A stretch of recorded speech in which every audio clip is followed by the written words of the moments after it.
Welcome to the platform. A long time. Well, me not do no live. Today me not do no live at all. Me only put out some videos. But you know, we are going in the budget something here with Andrew. Yeah, man, I do it, man. No look a joke. But me hear something interesting pan Colin Bell show. You see me? 2 days ago. Very interesting. Very interesting indeed. And at first, me actually I go listen to this now, so we are listen to this together. Zin? Yeah. Come on. You don't know how to check with the things that thing on. You don't know about things that man. Eh? Come on. See, I got in borrow 30 million, you know. How much? Yeah, I got kept seeing 30 million. You are part of the system, a fee share in tech. I never borrowed a fee share that. No, fee more than. Let's do it to him. All that business. If you look at it that way, nobody can fix it, you know. Look, you might not know that our own man is here. We are 6%. Nobody can tell us that, oh, you look on it, nobody can fix it, you. It's up to you, me. Look what I said to you. Yeah. I don't get magic, you know. Me got victim of things, my father was a contractor. See? And he used to use short-term loan from one of them, same bank there. And when my father, he used to get like 6 months to build a house, sell the house, he then finish here, or again make an so. So when we grew up in a house, we want 2 months. Oh. And he said, yeah. Right? Even the already with all of them here, they the yard. See? My father lose a building, Amara Road. You know, just one 3-story building that is clear, with father building. We lose it. And you know how we lose it? Because the bank then collapse. And we never know where to pay the loan. And about 4 years after they set up an office, we got service the loan. And when by that time, yeah, but the money we're supposed to pay. Yeah. Just like a revolving loan. So by that time, our loan, it building, when we found about it was about 4 times. When Barry must go pay back. And he just know them. This is where a lot of people don't understand, you know. When they got in a FinSac, you see them same little loan place, I want to see a pop up over the place now. Then those institution was lending money like that. So, yeah, I interested in you. A short-time loan where like 6 months, 4 months, 6 months, where you make the house, sell them back, pay them back, borrow again, then they put them up on your own. I don't have to have a couple of live. We don't live in a house in 1 month, 4 months. But when you talk a same, so you go, that's why you hear some people say, they owe $10 million, and when they got the bank, it reached $20 million, it doubled. Yeah, but you know the bank say, well, you know the bank. After the meltdown go on the bank, then locked up. There was no way for anybody to go and pay and service them loan. We never know when the service the loan, so the bank about 2 years after the money to pay. Right, so when it's set up back now. So when they set up a place, we start servicing loan, we couldn't pay. And a FinSac do that, you know. A FinSac set up their place, you know. So when the FinSac take them on the books, look on the loan, see what the interest rate, because as you say, a short-term loan come at high interest rate. See? Right. So when you don't pay for a year or 2 years, remember, that money they can't pay. Yeah, I want you to go by when you're done. Yeah. Go by the top now to the Andrew Wallace speech at Edward Thiago funeral. And you hear Andrew post about the whole of them bank there Thiago set up until he was the crazy man died set up the whole of them bank. Go find the people Andrew funeral, Thiago funeral. And so I confirm the king of the answer. They are no far right. I feel my father died. Listen. You set up all of them back there, they had to pay. So that was a kickback share, is that what you're alluding to? Was that tantamount to kickback? That's a question I'm asking, based on how you're looking at it. If that was his share. Hello? When then? Yes, sir. Yeah, you know that, you see over my side of the bar, on the highway, where next way I'm going to company they come down. You see one of the inside? Yeah. You know the NCD, he go in a real estate and buy what you whole of the inside and go back to a plantation, right? Oh, yes. You know all the plaza is called prison over where they call Benchego Plaza. And when they're in a real estate, they make that. Yeah. NCB, I tell my one I coach one of them have to be around, you know, and then the money in a part to the people away in a problem, you know. So, let me ask you something. NCB getting a problem too? Yeah, them are good man and PLO, then you them are the one now. They fix them and them are going and them are pushing money through NCB to pay all of the people where lose their money and shit. And build back NCB. How much? Right. If you ask Raleigh, how much Michael Leach did buy NCB for? When Michael Leach bought NCB? You know the time? No man, that's just what the only Michael Leach just come from Canada a couple of years now. Michael Leach in there do not have that to me. And when he buy NCB? And Canada come from 23 billion Canadian dollars was his amount. That's why he come buy NCB, you know. It's 60% it's the majority shares, you know. That's a long time. Alright, my brother, I'll take the next call. Respect and thanks for the call. Yeah, man. Just look up to that funeral speech. And here Wednesday. Yeah. Alright. No, you see, the people, how this man is looking at FinSac, you know, anybody can look at it that way. Nobody can vex if a man look at it that way. That this thing funny because as a financial institution and you lend $30 million back then. Oh. Yeah, Carla, good evening. Yes, good evening. Welcome. Welcome, man. Nice to hear you, man. Look forward to the listeners. One thing. Yeah. Yes, I do a real on the first scammer in Jamaica. The first organized scam. Yes. And that's the man game traction. It's either the labor against him. Yeah, but the truth which have to be revealed. And PNP, yes, man. The opposition has been rather lousy in taking on this issue. That the PNP have not to hide. No. Nothing to hide, you know, and you put out that it shows light and a lot of people have seen the light now. Yes. I understand. You know, and it either I don't know going on. I know what I'm about. Yes, man. And I am so happy, man. I want to put out more. It's an SSF. Yeah. Man involved in the SSF. Why you highlight and let the people know who they want to transfer from FinSac. No, but what I think I want people to understand is that Mark Holding, Peter Bunting and Chris Deering, they did an exceptional job managing a financial institution in those times. It shows that the man have integrity. It shows that they have integrity. Because what was going on is everybody who want to build a big building out of poor people money. One, Rockstar call them edifice. They want to build, everybody want to build the Crown Eagle Plaza. They're building them a new Kingston. Everybody want to build one. And when people want back, people couldn't get back their money. Yeah. And the Prime Minister knows very well that he was there, he was young and rubbing through the I say, I know everything. So the information we have, and we'd like to ask the Prime Minister, that at that time he was working for Mr. Siaga. Yes. He was working in Mr. Siaga's office. Is that so, Prime Minister? Yes. Answer that question. Listen, these are things that are out there, people. Yes. We don't go bed and dream of this. No, it's out there. It's out there. And you that is just set the record straight, and that's what they're doing. With that video you put out now, Yeah. It can set the record straight and it can kill them, it can burn them belly. That's why it's not and not gonna run out like you want to do what you do, but you're not doing one work. No, but the truth is not on his side, brother. That is the No. The truth is not on his side. Yeah, I remember that guy, I remember 2015 when he had a show, almost 93, they said, when Or Mr. Morgan, Hello? Hello? Hello? Yes, Anthony. Yeah, it was Morgan and it's like 93 or Mr. I think Mr. Morgan is there for 93, man. Minister of Roads, no, Roads and Works. Oh, he was like the 2 days after, he was on like Thursday, Friday and the show. Yeah, no, he did that one New Star 93 morning. Yeah, okay. Well, Morgan not nothing truth for them. He has no truth in him, you know. Alright, my brother, a little more. Alright, yeah man, get there. Yeah.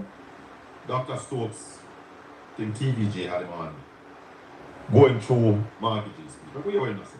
And for a quick reaction to the opposition leader's presentation, we're joined by development economist Dr. Chris Stokes. Dr. Stokes, thanks for joining us. Thank you very much for having me.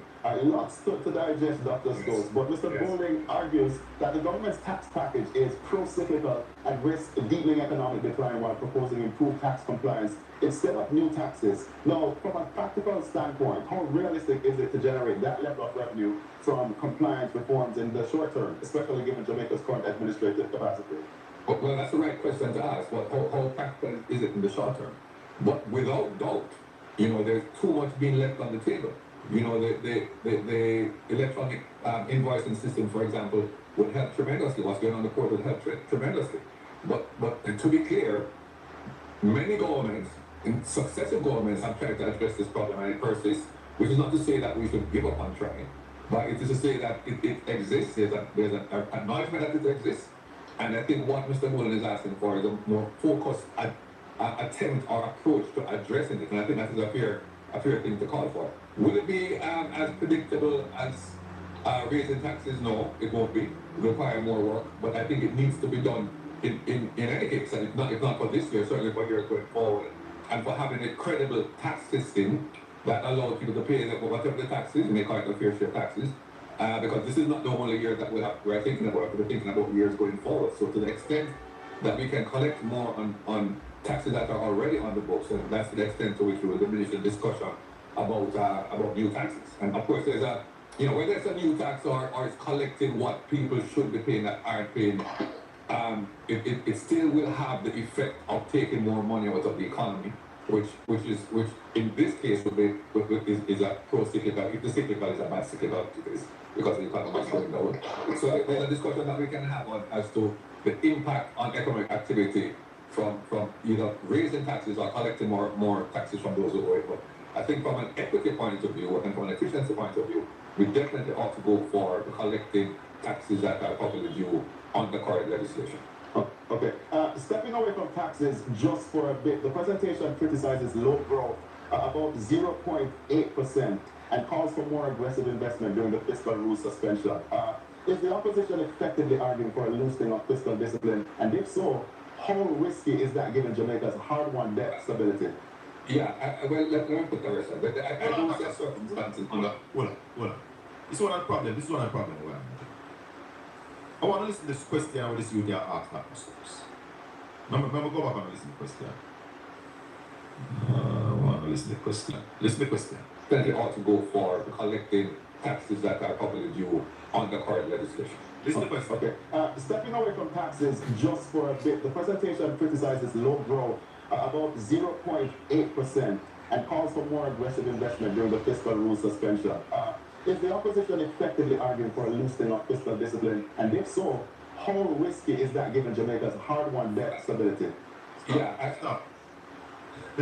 Here's the question. In light of the suspension of fiscal discipline, the fiscal rules, is the opposition asking for a loosening of the fiscal rules? The fiscal rules have been loosened already. And therefore, what is happening is the opposition saying that now that you have loosened the fiscal rules, you must spend money.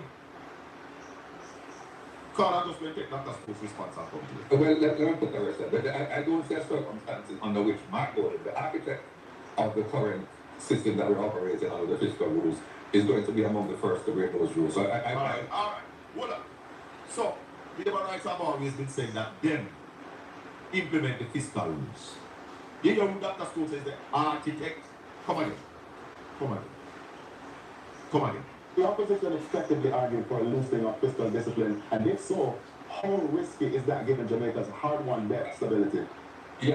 Stop again.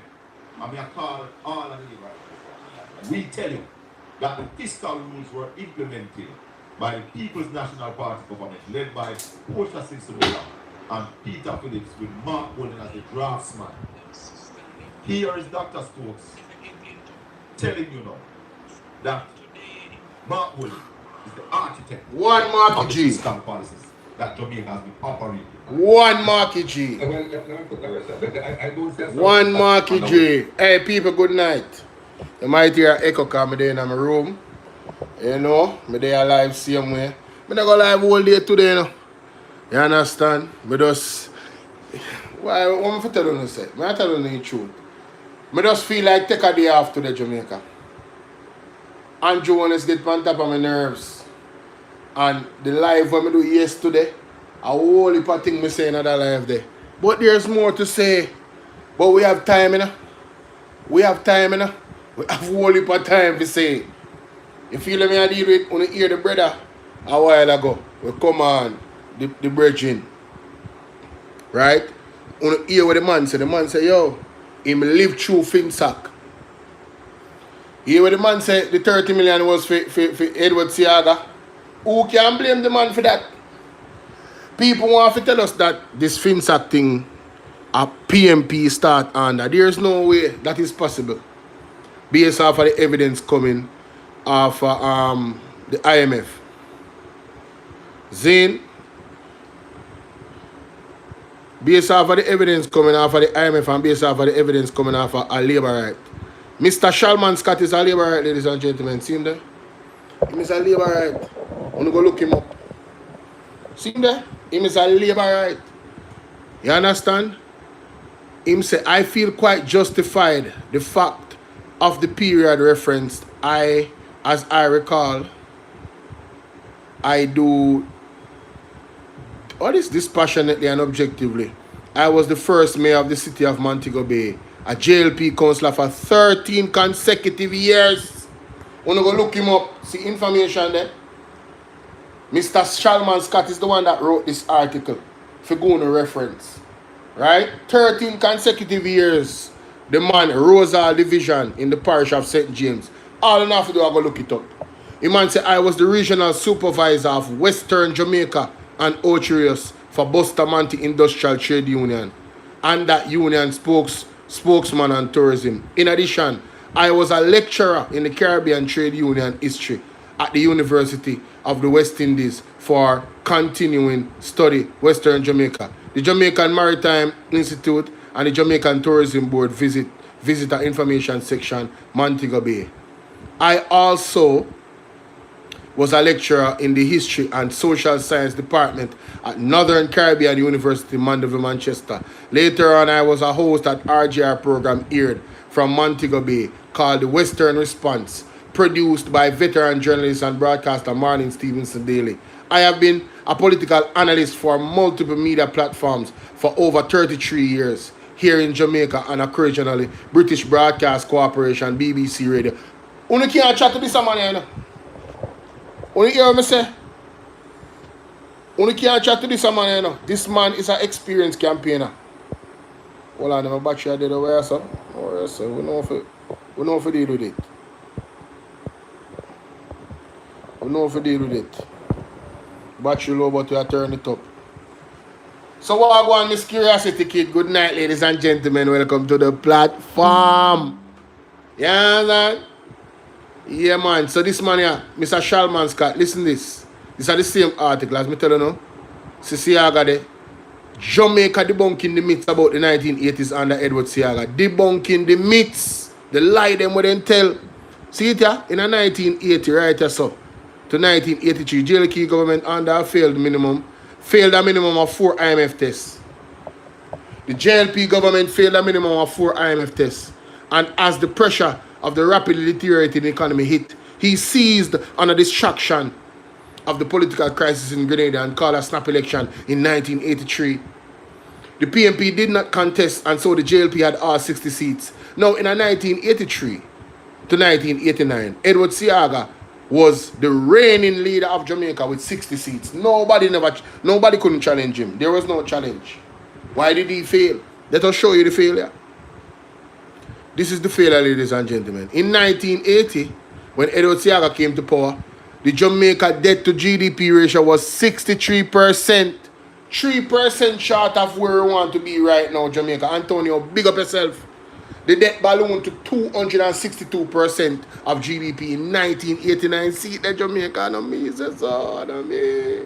When you can't go look it up, see the bar on the screen. See the bar on the screen.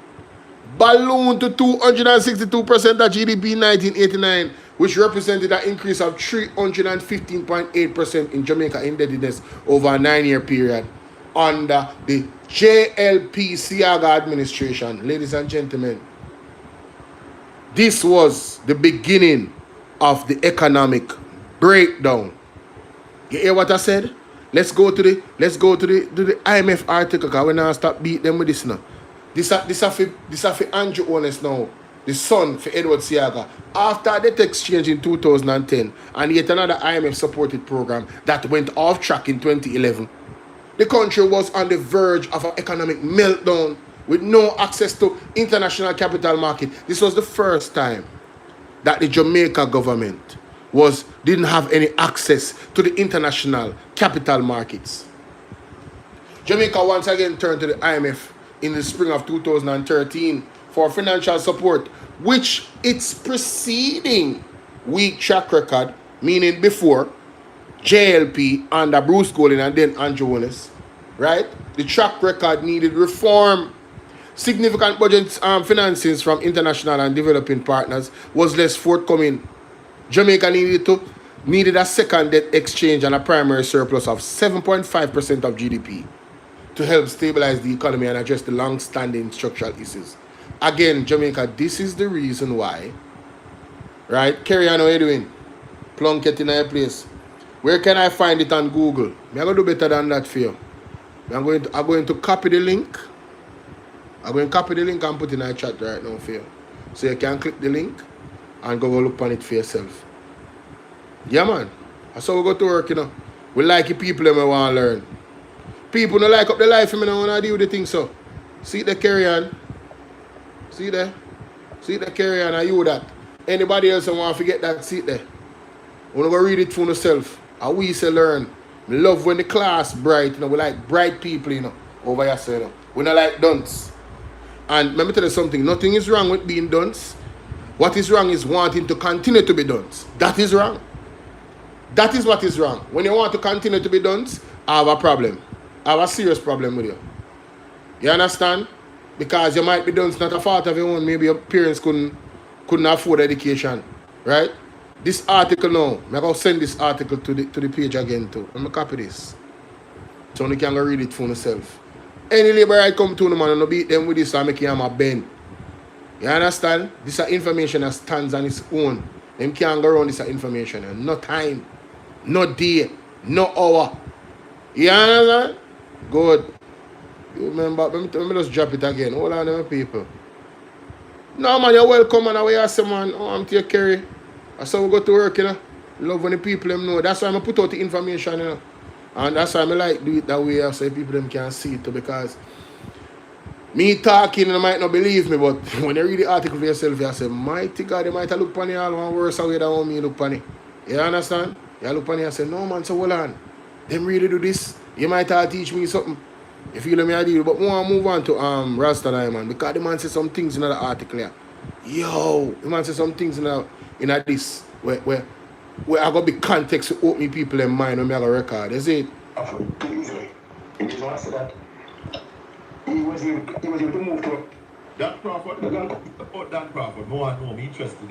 The name sounds interesting. Who is that and what produced him? I think Dan Crawford was one thing that's a wrong, you know. Okay. Alright. I think so. You know. But he was able to move to Atlanta in a place called Alpharetta. Yeah. And to buy a house in Alpharetta in those days, you have to have a big pocket. You know what I mean? Okay. Until buy a place called. Hold on. Rostan, you can tell us who is Dan Crawford? Managing Director of Central National Bank. And what significance is Central National Bank now? Well, that was the second institution to go down during the financial sector crisis. With how much money? $6 billion for the Bank of Jamaica. $6 billion that the government and the citizens of Jamaica to pay back, right? Bank of Jamaica, yeah. So that money was paid back by us, don't? Yeah, man.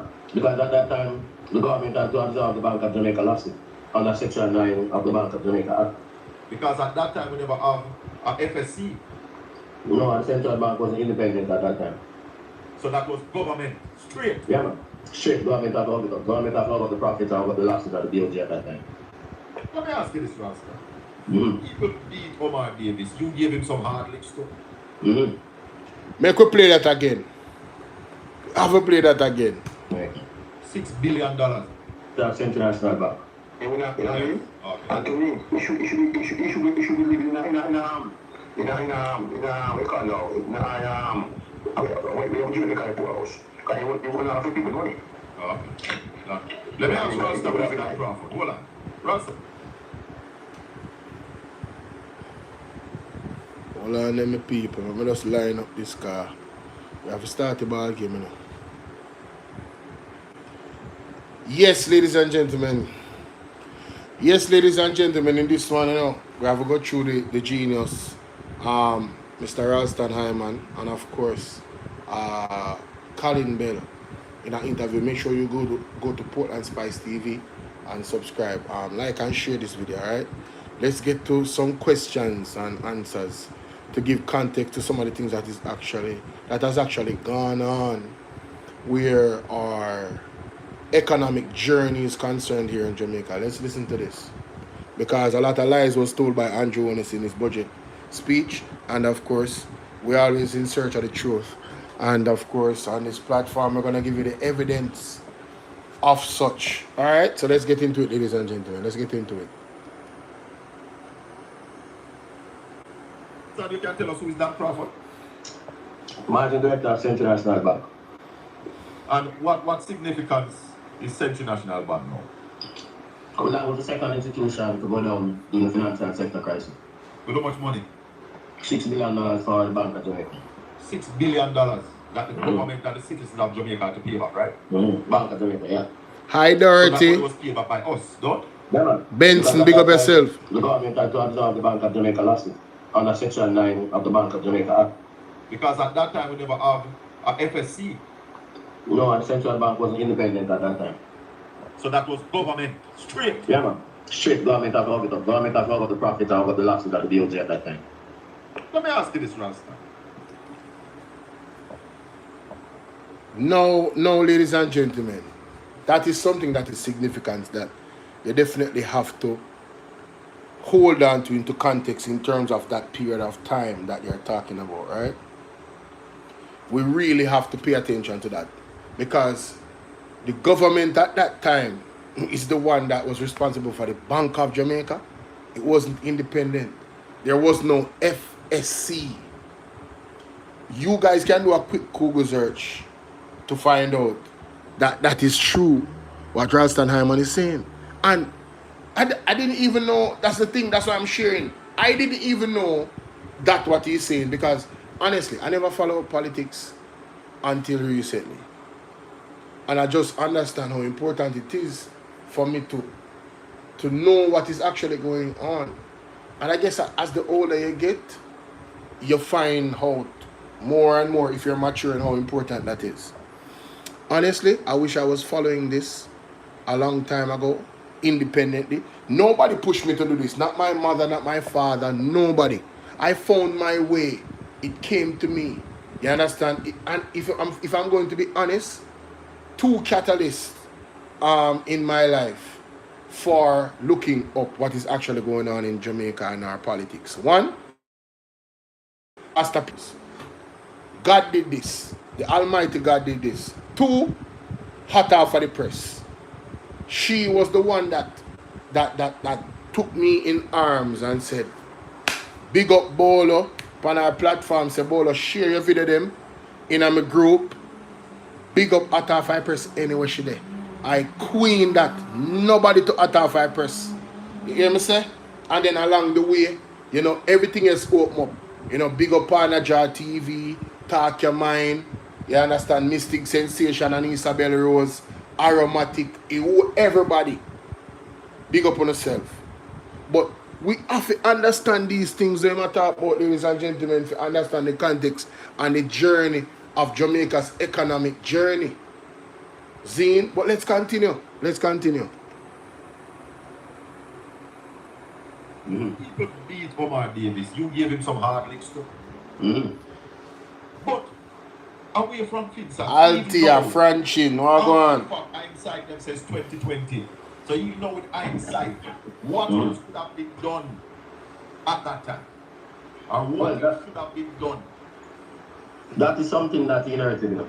His problem was that he kept the interest rate regime for too long, but that was something that he inherited. Yeah. He never caused it, he inherited that. That is it. Yeah. So he did his best to fix it. And the country paid dearly. Yeah, man. Mm-hmm. For it. Yeah, man. But how do you blame the man who... So, ladies and gentlemen, want to hear that? Let me show you exactly what he's talking about when he said he inherited it. It is important that you know what he's talking about, right? Case in study. No, that's not the one, sorry. Jamaica debunking the myths about the 1980s under Edward Seaga. This man, Mr. Shalman Scott, he is a Labourite, ladies and gentlemen. JLP councillor for 13 consecutive years for Rosal Division in the parish of St. James. Same picture there, right? So don't get it twisted, all right? Let us go here. First thing you have to remember, that is in 1983. In 1983, Edward Seaga did this. Let me show you. Let me highlight it. This is very important. Right? Very important to know. Right here, so. In 1983, Edward Seaga failed a minimum of 4 IMF tests. Right? And as the pressure of a rapidly deteriorating economy hit, a rapidly deteriorating economy in Jamaica, he seized on a distraction of the political crisis in Grenada and called a snap election in 1983. This is something that you can go and verify as well. The PMP did not contest, and the JLP Jamaica had all 60 seats in the parliament and 21 in the Senate. So Edward Seaga had total control from 1983. Let us be clear, right? And it says here, with no opposition in parliament, Seaga began to indiscriminately wield his axe. This included the tax axe as well as his axing of many government departments, resulted in widespread closure of thousands of redundancies. 18,000 public sector workers lost their jobs. Only hear me say 18,000. Now, for context, ladies and gentlemen, right here, so in 1980, Seaga came into power, and the debt to GDP given by him, by the People's National Party, was 63%. The debt to GDP ballooned to 262% of GDP in 1989, which represents an increase of 318% in Jamaica's indebtedness over the 9-year period of the JLP Seaga administration. It gets worse, ladies and gentlemen. For full context, this was the worst GDP ratio in the history of Jamaica under JLP government. Any single-digit growth in the economy in the face of the growth in debt was no particular significance and consequence. That means if they had a growth of single digits, not even Andrew can get a growth of single digits right now on average. For the last 10 years, he's been in power, 0.8% growth. And he's tried to make hurricanes an excuse when everybody has faced the hurricane, but they are growing their economy in our hemisphere right here of Caribbean countries. So there's no excuse. The point I'm making is twice the JLP has had total power almost. Andrew Willis had 47 or 49 seats the other day. Right? And he still did not grow the economy over 1%. It never happened. It never happened. So who is really the stewards of the economy? Who is really the disciplinarians? So this is the reason, the 262% of GDP, right? The fact that the economy in the 1980s was collapsing under Edward Seaga, that is what caused, ladies and gentlemen. In 1983, the JLP under Seaga failed a minimum of 4 IMF tests, and the pressure of a rapidly deteriorating economy hit Seaga. Hit him. Rapidly deteriorating economy. See there? Yes. Pressure of a rapidly deteriorating under Edward Seaga. Can we agree, ladies and gentlemen, that having the debt to GDP at 63% means that the economy was was decent. Yes, that's a decent debt to GDP ratio as a matter of fact. That is exactly where the country wants to go back to right now, so we can experience growth, isn't it? So he had no excuses, ladies and gentlemen. The Jamaica Labour Party is the weapon that is formed against good economic stance, and it's just the truth. Let's continue. Oh my God, what's that? To try to repair the house after the hurricane. Well, my thing with him was that he just kept the interest rate regime for too long. Right. That's my context with him. Yeah. But after that, he tried to make amends without borrowing any money from international sources, unlike what we are doing now. And he also brought, despite things that, he also brought the debt to GDP ratio down from 262% to 115% when he was leaving. That was the last time the economy grew by 3%. BA, let me tell you something, if you don't understand how significant that is. So, Omar Davis, while getting the economy in a very terrible state, ladies and gentlemen, right, managed to bring down the debt to GDP from 262% to 115% in his time at the office. Him about good 262 from 115 at how much? Do the maths, ladies and gentlemen. 15 from 62 at how much? That's about 47. 47. Zine. So he minus 147% of the debt to GDP ratio in his time at the office. Wanna talk to me nice? Talk to me nice, but let me play that again. Make you go back. No man, them think they're significant, man. They can't go on anything. Them think they're significant. Yeah. But after that, he tried to make amends without borrowing any money from international sources, unlike what we are doing now. And he also brought, despite things that, he also brought the debt to GDP ratio down from 262% to 115% when he was leaving. That was the last time the economy grew by 3%. So you're telling me that Mr. Omar Davis or Peter Phillips, you know, disrespect thing, you know. Omar Davis, not true. Omar Davis was the Minister of Finance. So you're telling me that this man, with the FinSac issue, you know, FinSac was to fix the problem that was created, you know, in a Siaga time, you know. Don't get it twisted. FinSac was the solution. It wasn't perfect, but it was the solution. Everybody would have lose everything if they never try. Cool. So you're telling me this man grew the economy by 3%, carried down the debt to GDP from 262% to 115%, and dealt with FinSac all at the same time, while building schools and all of that? No man. People don't do the maths. Give credit where credit is due. Let's continue. Inflation was 5%, unemployment was 9%, poverty was 9%. And he successfully navigated 12 cuts. That was the last time the economy grew by 3%. Inflation was 5%, unemployment was 9%, poverty was 9%. And he successfully navigated 12 consecutive IMF tests. That's the first man of all the finance ministers who consecutively passed 12 IMF tests, to the extent that we were saying that his team was better than the IMF team. That team consisted of Shirley Tyndall, who was the financial secretary, and Derek Latibodir, who was the governor of the Bank of Jamaica at the time.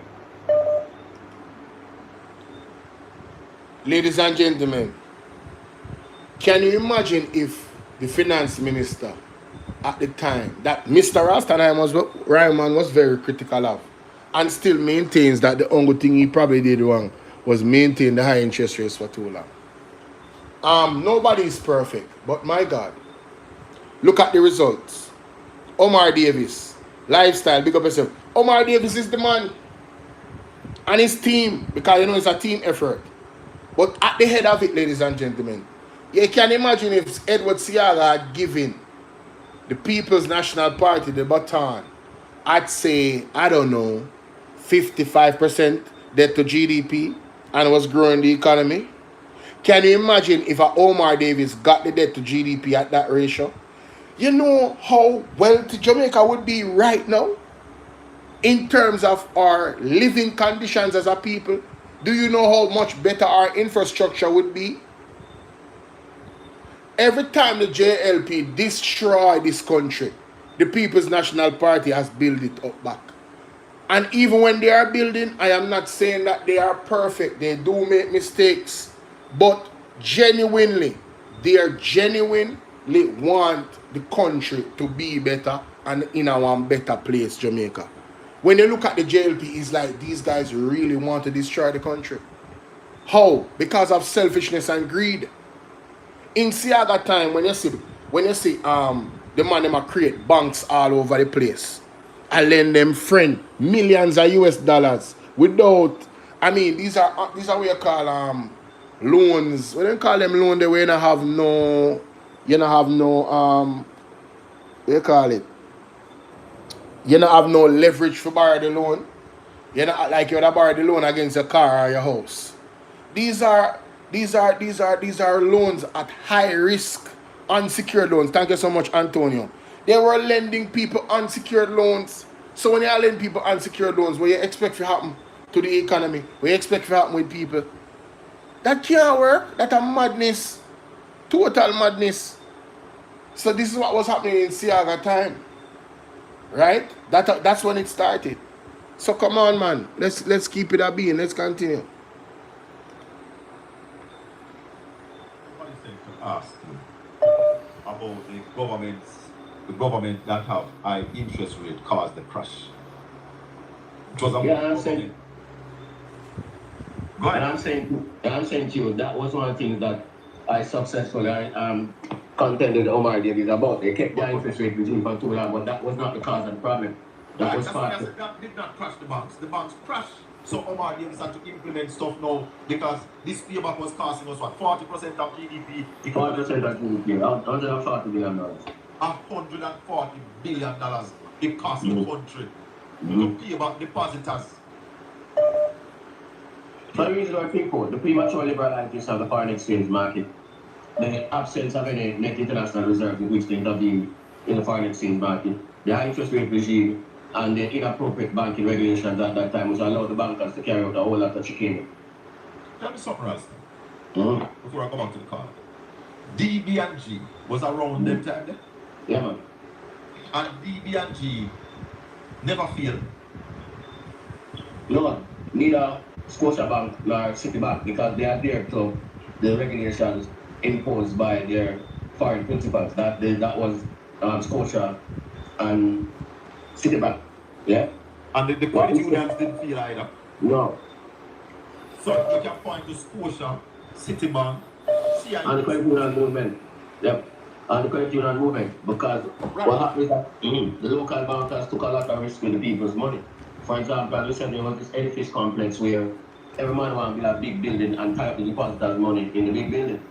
Yeah, so that's why you have the Crown Plaza, the Guardian Building, the Mutual Life Towers, and all those things. And when they rally to liquidate the problems, then go to the Bank of Jamaica for assistance. That is how they build up these large debts to the Bank of Jamaica.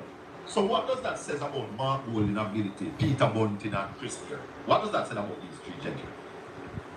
Well, I mean, as I said, they were more frugal. They were running the risk that a lot of the other members of the banking sector ran. Similarly with the people from Citibank and the people from DNS. So could we say then that their hands were steady?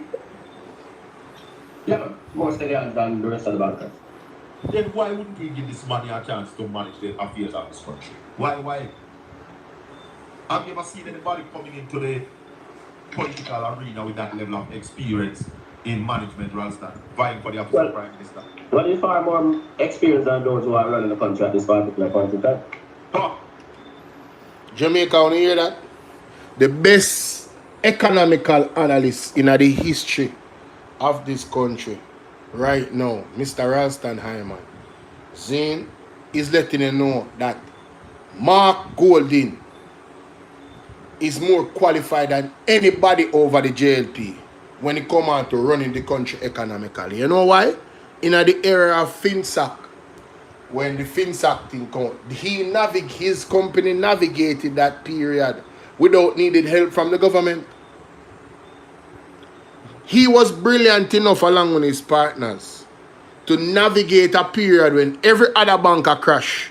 But his bank wasn't crashing. You know why? Because they were following the principles of good economics.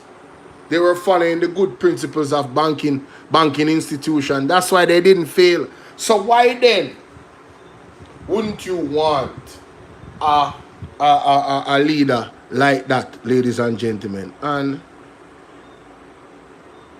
1 second. And let me just find this foolishness so them are going with and use it right now, because you see, let me see, maybe I can find it on TikTok. Because I know when Andrew Holness, you know, Andrew Holness, you put it on in TikTok, you know, this thing about the water, you know. You put it on in TikTok, man. Let me see if I can find it. I can't believe that the man just tell those lies in the parliament. Boy, I tell you, hey, see that? See that too? See that? See that, Jamaica? Mighty God.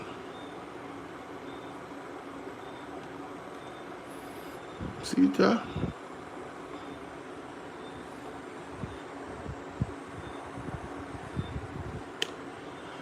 Alright, so ladies and gentlemen, a couple things happened, right? Mark Golding rightfully told us and brought to our attention, because I wasn't paying attention to it myself, if I'm being honest. He rightfully told us that water is more expensive in Jamaica than fuel. Andrew Wallace decided to come to Parliament, ladies and gentlemen, and make a mockery of himself and his administration right here by, you know, trying to convince us that Mark Golding is not a good steward economically. This was a mistake. But when you are a desperate man, what you won't do, ladies and gentlemen. Let's listen to the liar. Me, I call him a liar. Him a liar. Let's listen to the liar, Jamaica. Let's go. Read and permit me if I have a sip of water.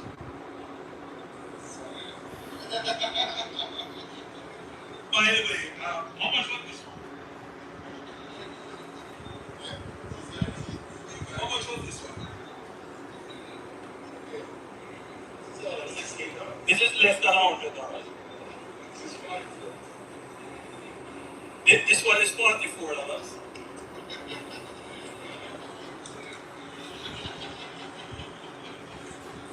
Very nice, very nice.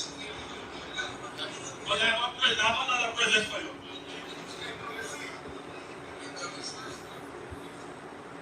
Send this one. Okay, we have one for you. This is NWC water. NWC water. So this is about $20. Right? Of course. Now that I brought it here. So what I heard.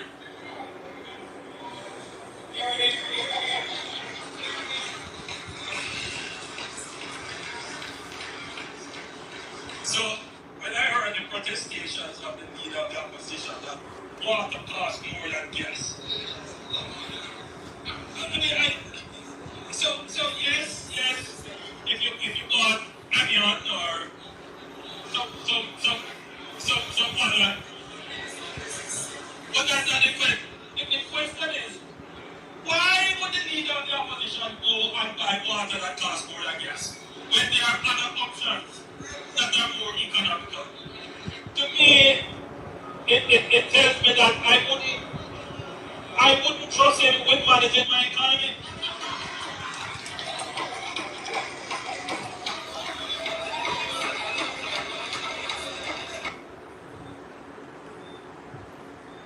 Come off of my screen, man.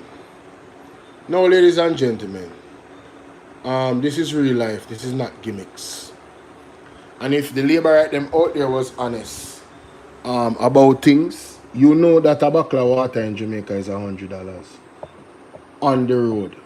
And if we should go back to what Mark Golding had said in the Parliament, context matters. First of all, one of the things them that Andrew Willis did was try at the last part tried to say, why is it that Mark Golding would go to buy a bottle of water for $100 when he can't get it for this? Mark Golding was not speaking about a personal experience. Mark Golding was speaking about the experience of people that can afford to buy one bottle of water. Nobody is selling one bottle of water for $20. NWC water is not being sold. Andrew to lie. Nobody is selling one bottle of water for $40. That is a lie. Nobody is selling water for $80. That is also a lie. There is nowhere in Jamaica you can go. One regular shop outside of a supermarket, right? Just a regular shop where most people are going to purchase them things anyway. If you're going to leave from your home to go to the supermarket, you have to pay a bus fare. You understand? So if you want to access the water, the easiest way to access the water is the shop closest to you. It is going to cost you $100 or more for your bottle of water. I mean, I ask that. Everybody knows that is the truth. Right? And then Mark Golding, which having money, he might go buying things them in a bulk, obviously. But Mark Golding was speaking on behalf of the persons that are not rich. So Andrew Willis is totally disrespectful to the people them actual plight and try to make light and joke of the whole situation. But as I said, let's go to Mark Golding, what he said. Let's go to what Mr. Golding said. Mark J. Golding.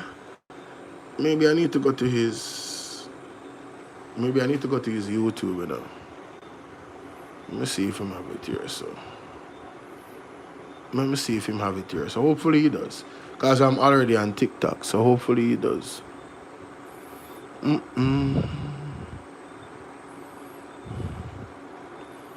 This is what? Classic bro God move. This have to do with mortgages. I guess more is on his YouTube, so I'm going to go up on his YouTube. Guys, like and share up the live for me, please, and thanks. Yeah, man, like and share up the live for me. Team PMP. Make sure you go subscribe. As a matter of fact, you know, say I don't know if a Team PMP or Mark Golding page, you know. A Mark Golding page. Mark J. Golding on YouTube. Guys, don't forget to support Mark J. Golding on YouTube, you know.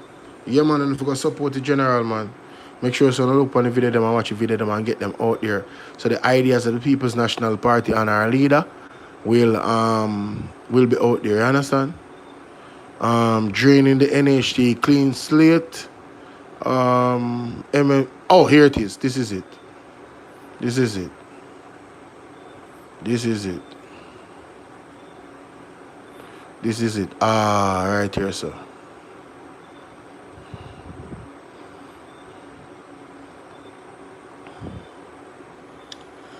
Alright, so ladies and gentlemen, this is what Mark Golding actually said.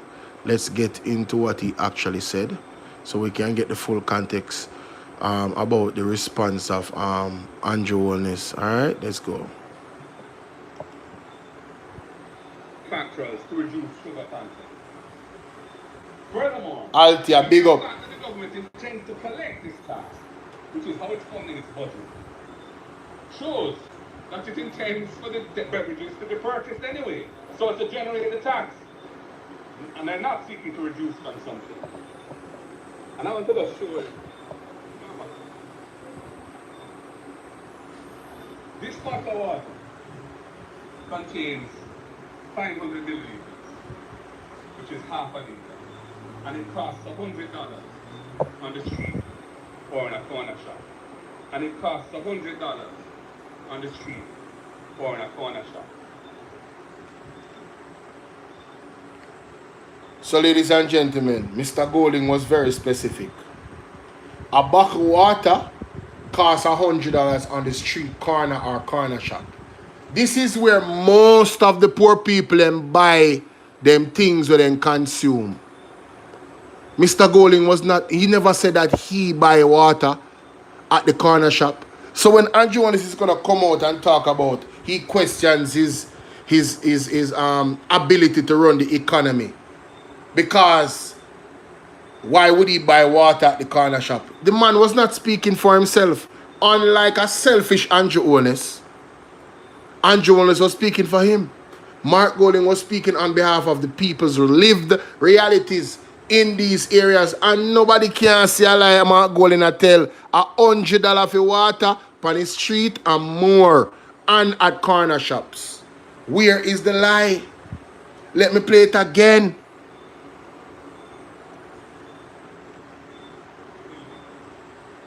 Which is half a liter. And it costs $100 on the street or in a corner of water. Make 1 liter. And it costs $200. A liter of gas at the pump is $185.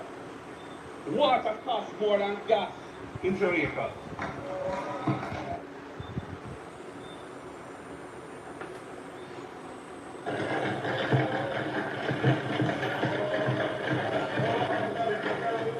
$200 for 2 bottles, making 1 liter, $185 per liter at the pump. Water costs more than gas in Jamaica. If we really want to encourage healthy consumption, then remove the DCT from water. So, Mr. Golding was making a critical point that the government is not concerned about the health of the people. They just want to charge them more taxes so they can get more money, ladies and gentlemen. That is the reality. That is the reality. So if you really wanted to make people, more healthy in Jamaica, remove the consumption tax on the GD and the GDP. But you look at idiot Jamaican. You know, so I talked to one labor right earlier tonight. I don't even know say man in a labor right. And you know, say the man about out Andrew. The man about out Andrew Holness. And the man say me a labor right, I'm not afraid to talk. Me couldn't believe at the first labor right, me see so a matter of the fact. The man say Andrew Holness fi go away, brother. About him I can give people them $1,000 pan their money after him promise them 2,500 more. So him can't stay there.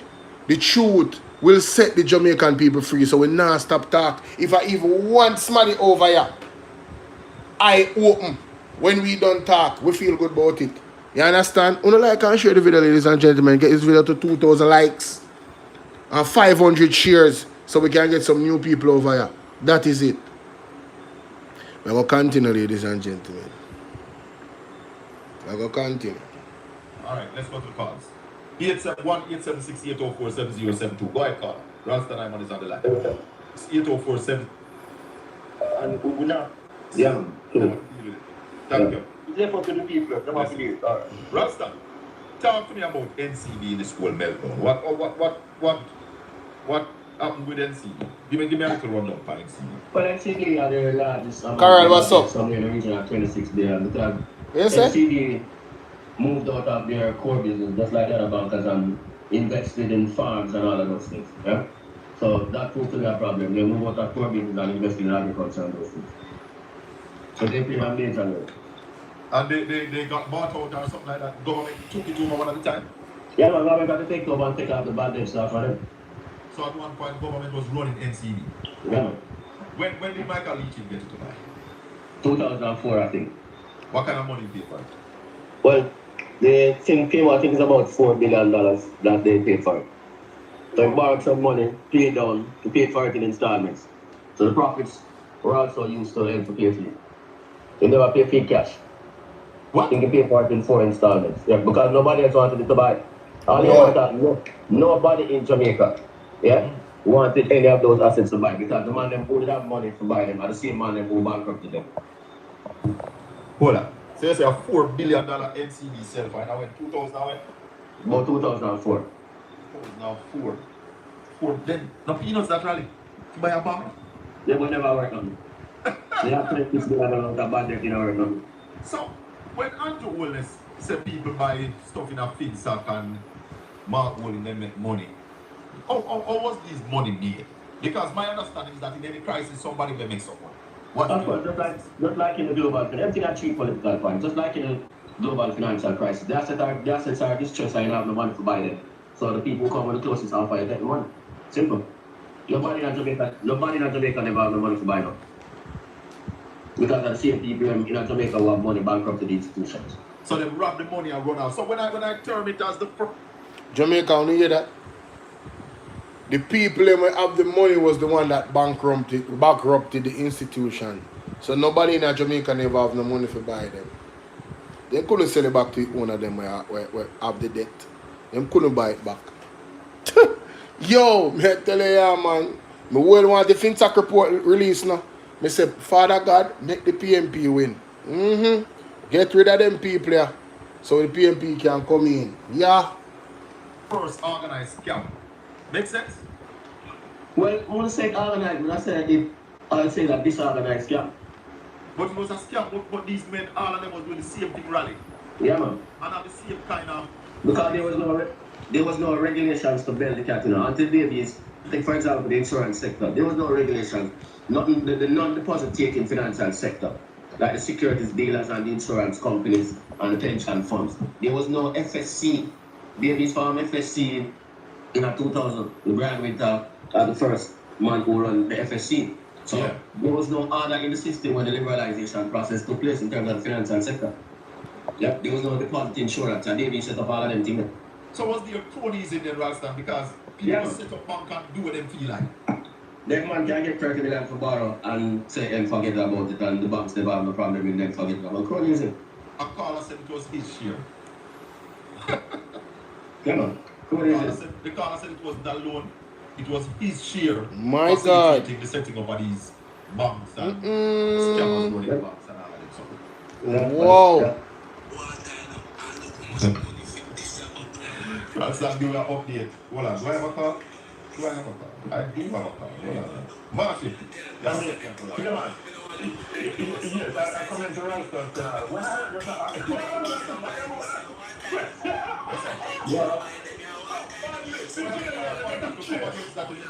Yeah, man. I don't want to do that.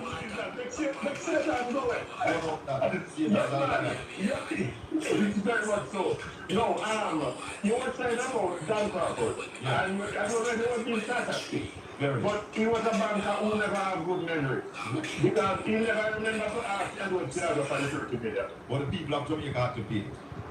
Yes, and again, too, he built an hotel here, and people were saying that he shouldn't build an hotel there. Crown Hotel, right at the foot of No, that was tenure. That was a crop. That was a crop. That was tenure. Yeah, man, that's Crown Eagle building. Yeah, that's tenure. Oh, yes, Crown Eagle. That's what I'm saying. No. Yeah, that empire went down to 14 billion for the taxpayer. Well, that's it. Yes, the same thing that general then. Tell me something, Ralston. You remember a name called Fullerton? Yeah, man. You remember? Yeah, man. He was in the letdown team too. Yeah, man. Good. All right, Master, we're not keeping no longer. What's he money there? See what? Money. See the money, but all of them the money no government. What do Washi? Mashi, let's take another call. Tweak to tell us. Mapping up liquidity again as usual. Where is this going to end? Where is mapping up of liquidity going? It's now end until as long as the Bank of Jamaica continue the same stance, and the stance is the whole thing about the containment of inflation. So no, but let's talk about this mapping up, because if the bank is offering a secure way of investment, what production are we going to improve and what we have to do? Well, we have a problem now, and that is why we are saying that monetary fiscal policy has to change. The Bank of Jamaica can be pursuing demand management, while at the same time the government is pursuing this tight fiscal policy. So government has received 174 bids for 20.4 billion today. The amount that they wanted was 20 billion, so they have said 171 of the bids for $20 billion. I don't know where the investment will come from. I'm going to take a call before we go to that. Freedom, what you deal with? Big up yourself. Big up yourself, Freedom. I may tell you. I want to see how Mark Golden put the thing in a context, man. Andrew is nearly do 5 hours again to blouse and skirt. 5 hours foolishness, but yeah, some things, you know, I may have to go over, yes, man. And it is what it is. So who are rock with me, like and share the live, you understand? Fees and grants. The government is looking to apply general consumption. Economic growth and infrastructure development, on average, as Also members of the business of this honorable house.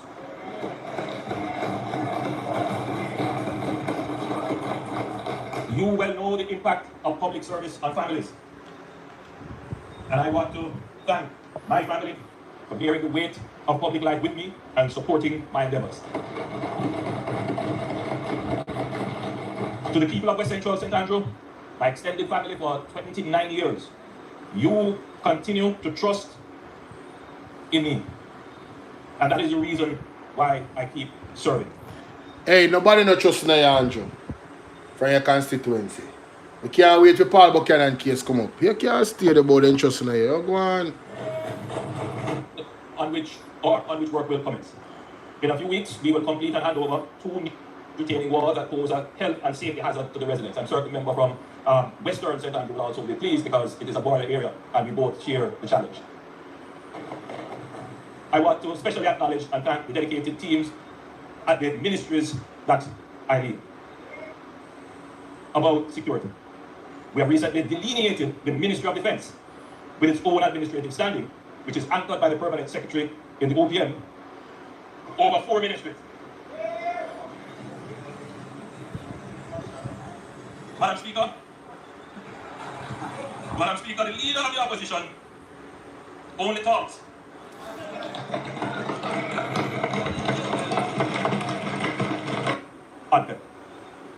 I want to commend Ministers Montague and Morgan and Permanent Secretary Arlene Williams, hardworking Permanent Secretary at the Ministry of Economic Growth and Infrastructure Development. Alright, so ladies and gentlemen, welcome to the platform. This is BOLO V&R. There's a few. Hold on there. Oh man. So ladies and gentlemen, welcome to the program. This is BOLO V&R. There's a few things that Andrew said here that I'm going to address. And of course, I can't waste any time. So all I need you guys to do is to like and share the video, because he told a lot of lies and, you know, his arguments were very weak. We didn't hear much of how he plans to alleviate the stress of the people of Jamaica in terms of these taxes. All we heard is that, yeah man, this is the only way we can do it. There's no other way. That's what I heard. I don't know about you, but that's what I heard. So let's get into it, ladies and gentlemen.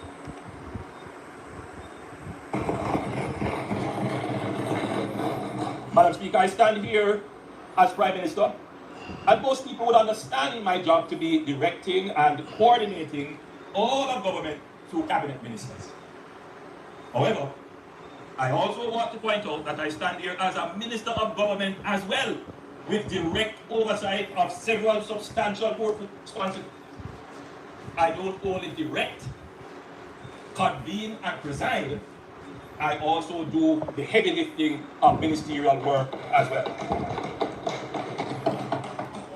Over 4 ministries.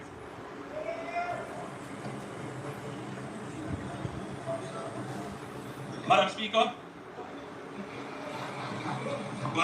the leader of the opposition only talks.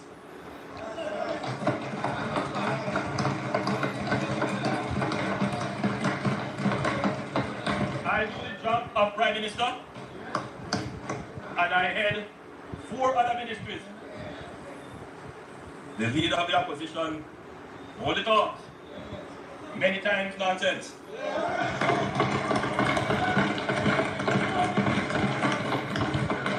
And takes home $27 million.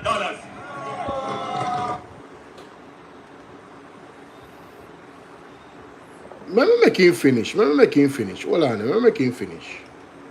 In the last term, the leader of the opposition earned more than the Prime Minister. The opposition spokesman on finance stood in his house and said the opposition has no problem with the increase in MP salary.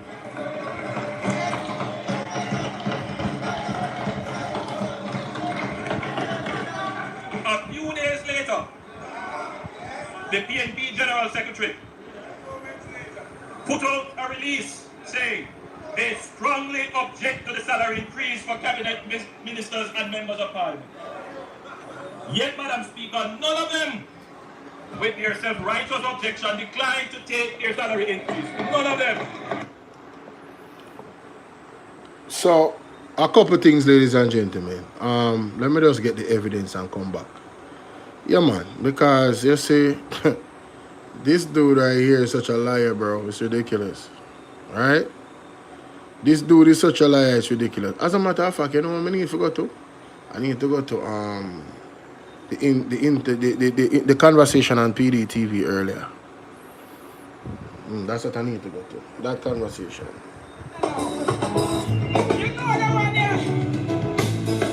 Empty budget speech with false promises and a little bit of money. 2,500 is significantly different from just $1,000. In fact, there are people who start fights over 500, and it was about what social media looked like and the social media gimmicks. Yes. It became apparent that it was about the persons that were watching the debate, and you look into the comments, all they were saying was 1 p.m., fourth term loaded. Yeah, and they're not listening to the debate, they're not trying to put context to it, they're not trying to understand. They care zero. Dunce behavior.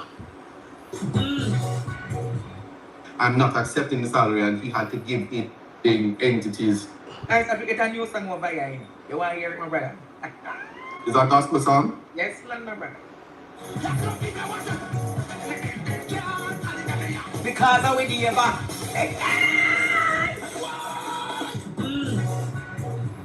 Yo, Andrea broke out Noel, you know. Watch Noel. Andrea broke out Noel, you know. No, Andrea broke out Noel. So make we go to the context, boss. Make we go to the context, boss. The context, ladies and gentlemen. Yes, my people. So let us go to the context, boss, where this salary thing is concerned, and let us remind the people of the reality. Listen to this. Listen to this conversation right here.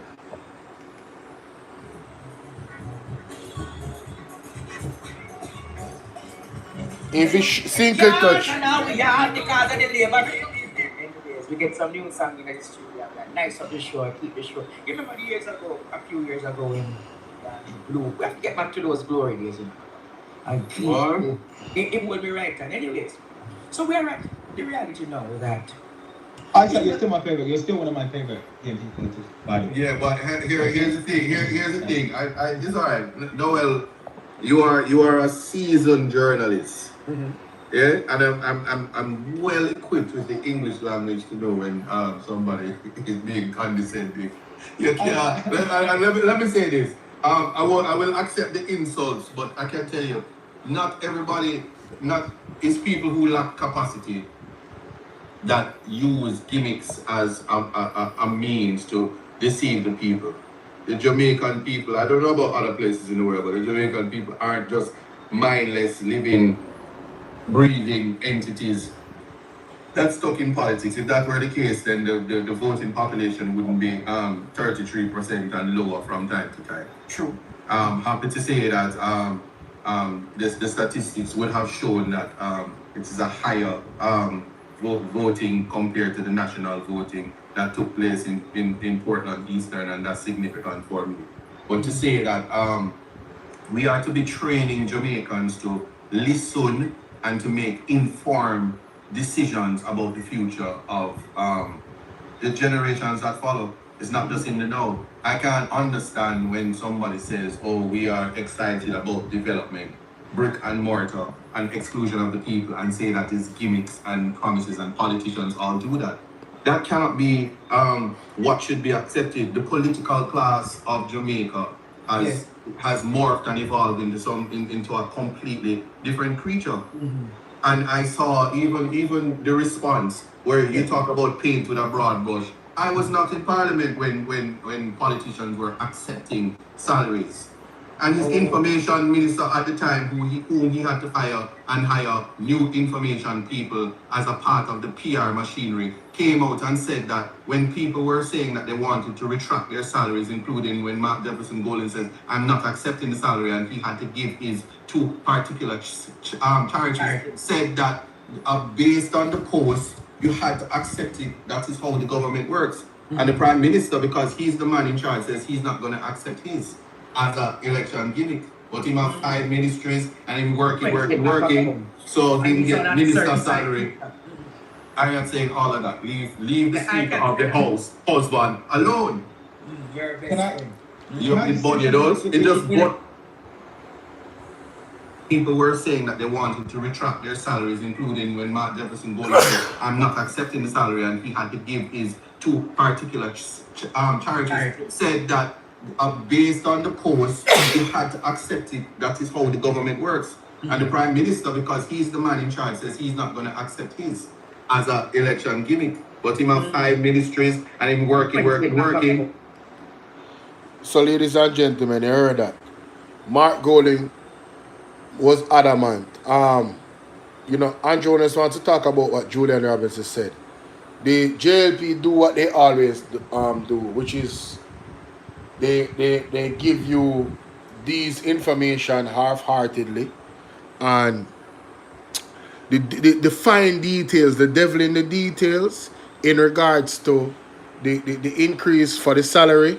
The PMP was very firm about their position on that.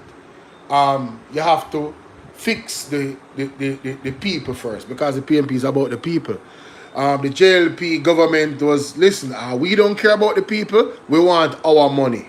So the nurse them can go to hell, the teachers them can go to hell. The People's National Party was defending those people. Fix them, make sure so them get for them partner draw, because it don't look good for not take this money. Andrew Jonas, as Mr. Isaac Buchanan perfectly said a while ago, used a gimmick that he would not take his salary increase.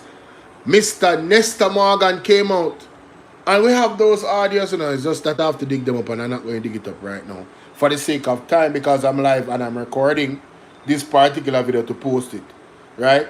Mr. Morgan at the time let it be known that, listen, it doesn't work like how them talking about, you can't give back the money, you know. But Mark Golding said, no, I am going to send 80% of my funds to charity. So when him getting money, him can do that. Andrew Jonas did not do that. Andrew Jonas lied to us, right? And deceived the people using a political gimmick to say, oh, you know, I'm not going to take the money.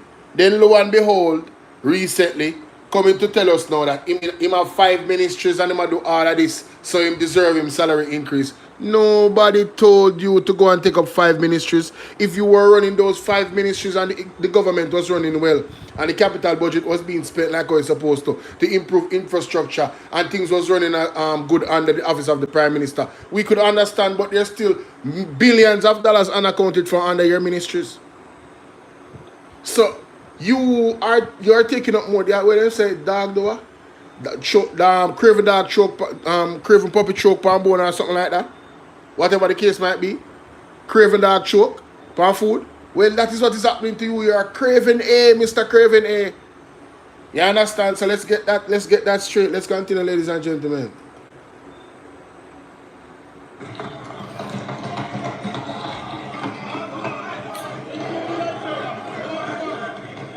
Parliament to find out the amount of your retroactive pay. First one's calling the Parliament to find out the amount of your retroactive pay.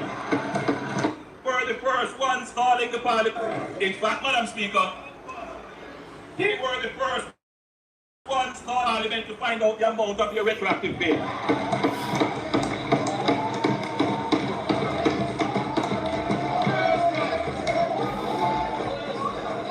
I'll share this video. Madam Speaker. A member on that side, I'll give the name.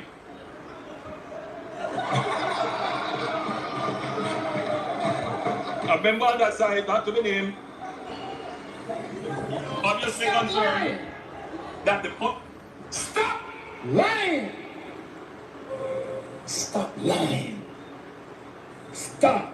The posture of the PNP could force the government to reverse the pay increase called to say that I should ignore the statement of the PNP General Secretary and the leader of the opposition, as all the MPs agreed with the increase and could not survive without it. You know yourself. Madam Speaker, when I took the decision to forego the pay increase, I said, why the circulated press statement? This has broader implications for not only the current holder of the office of Prime Minister, but previous Prime Ministers or their surviving spouses, and possibly future Prime Ministers. It therefore must be considered very carefully. My current decision to forego any salary increase could easily be changed by another Prime Minister in the future, or a new mandate may give an opportunity to reconsider the Prime Minister's salary. On September 3rd, 2025, leader of the opposition, the people of Jamaica weighed all these matters in the political scale and gave my administration a new mandate based on the work we have done to earn their confidence. Ladies and gentlemen, this is an illegitimate government. And this what he said here is going to bite him in the ASS when Paul Buchanan case go to court. All things will be ventilated in terms of the robbery that took place in the last election. Yes, the robbery. The People's National Party and the people of Jamaica, democratic rights were trampled upon in many different seats that the JLP quote-unquote won. And that's the truth of the matter. You understand? Not even 50% of Jamaica voted. You understand? According to the numbers. And all those people in the EOJ, me tell you say God not sleep. One by one, some people are got jail. Yeah? You remember good. All things will be revealed. The streets already know what I'm saying, you know, because the people are the ones that are given money.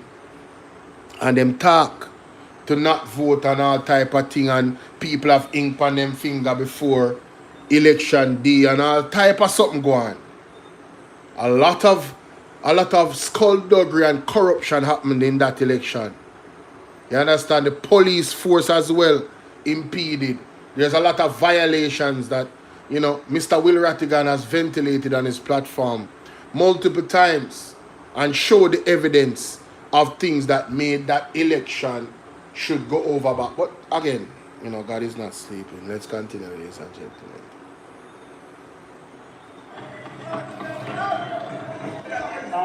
Madam Speaker, I have a gift here. If the standing orders would allow, I want to give it to the leader of the opposition. If he doesn't want it, that's fine. But I thought it would have been so appropriate. I thought it would be a good. In fact, by the way, Madam Speaker, this is a cap that is one of our local designers. It's a very popular cap, and I thought that the leader of the opposition would do well. Now, ladies and gentlemen, I don't know if you have heard this perspective that I am about to share right now, but this man is a baboon. Andrew Holness is a baboon. This did not go well for them, and I don't know why they're laughing, you know. What does the cap say? Anti-bad mind, meaning that you're not bad mind. What the side of it say? Clean heart. That is a cap that Andrew Holness cannot wear, because he don't have a clean heart and him bad mind. So Mark Golden would be fit to wear that cap with honor, because he's not a bad mind person and him have a clean heart. So I don't know what they thought they were doing. Them a real clown, you know. Them a real clown. I don't know if anybody else looked through this and saw, what? Bro, you just embarrass yourself. Like, what? I mean, what? What are we doing? What are we doing? What are we actually doing? What? Yo, that is crazy, bro. That is crazy. Embarrassing. We need some milk. That is crazy. So, ladies and gentlemen, Andrew Holness and his government. I don't know who came up with this idea, But I would tell Mr. Golding to never accept a gift from Andrew. His hands are unclean spiritually. So don't accept no gift from him. That's the first thing. Secondly, you would wear this cap with honor because you're not bad mind. You would be promoting anti-bad mind behavior. That is against bad mind. Anti means not. Anything where anti is in front of in terms of a word. You see, this is what I'm talking about. We have a dunce leader. We have a dunce leader and people that follow him that dunce. You know, Andrew only said dunce. I'm going to say it. It's official. He's dunce. How could they make this colossal mistake?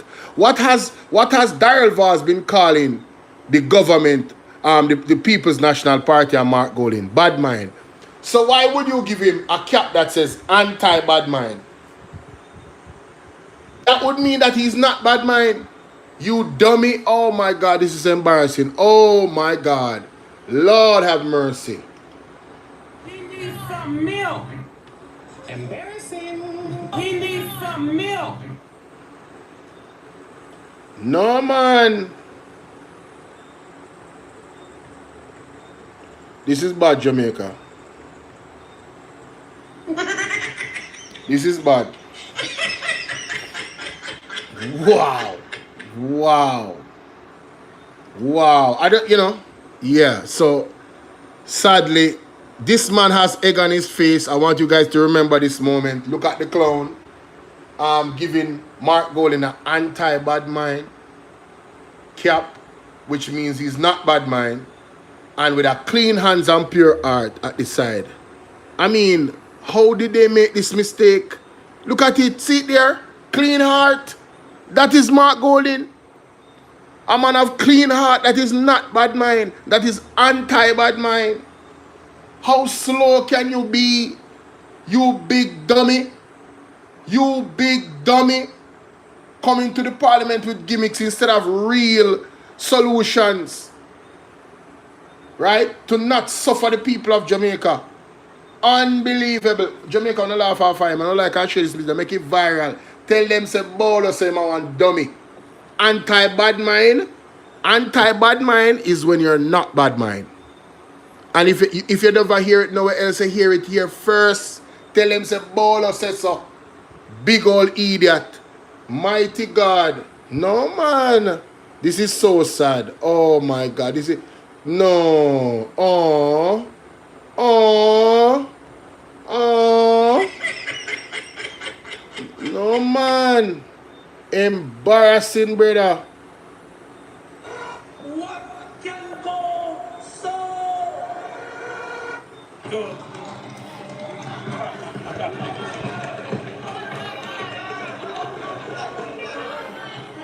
Madam Speaker.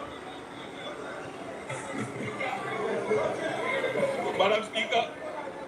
Yes, that the size of the Ministry of Economic Growth and Infrastructure Development and its share of the national capital budget is a reason for slow utilization.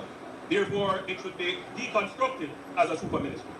The slow pace of utilization of the capital budget has nothing to do with the present configuration of the ministries.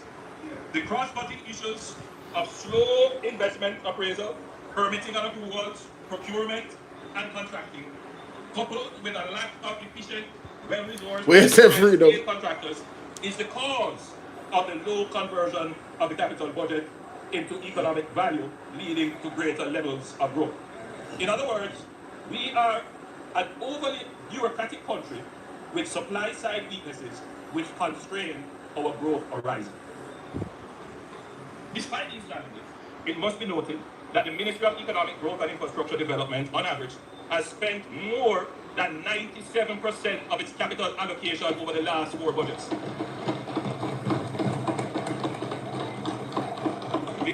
Now, ladies and gentlemen, I don't believe Andrew Jones where this is concerned, personally.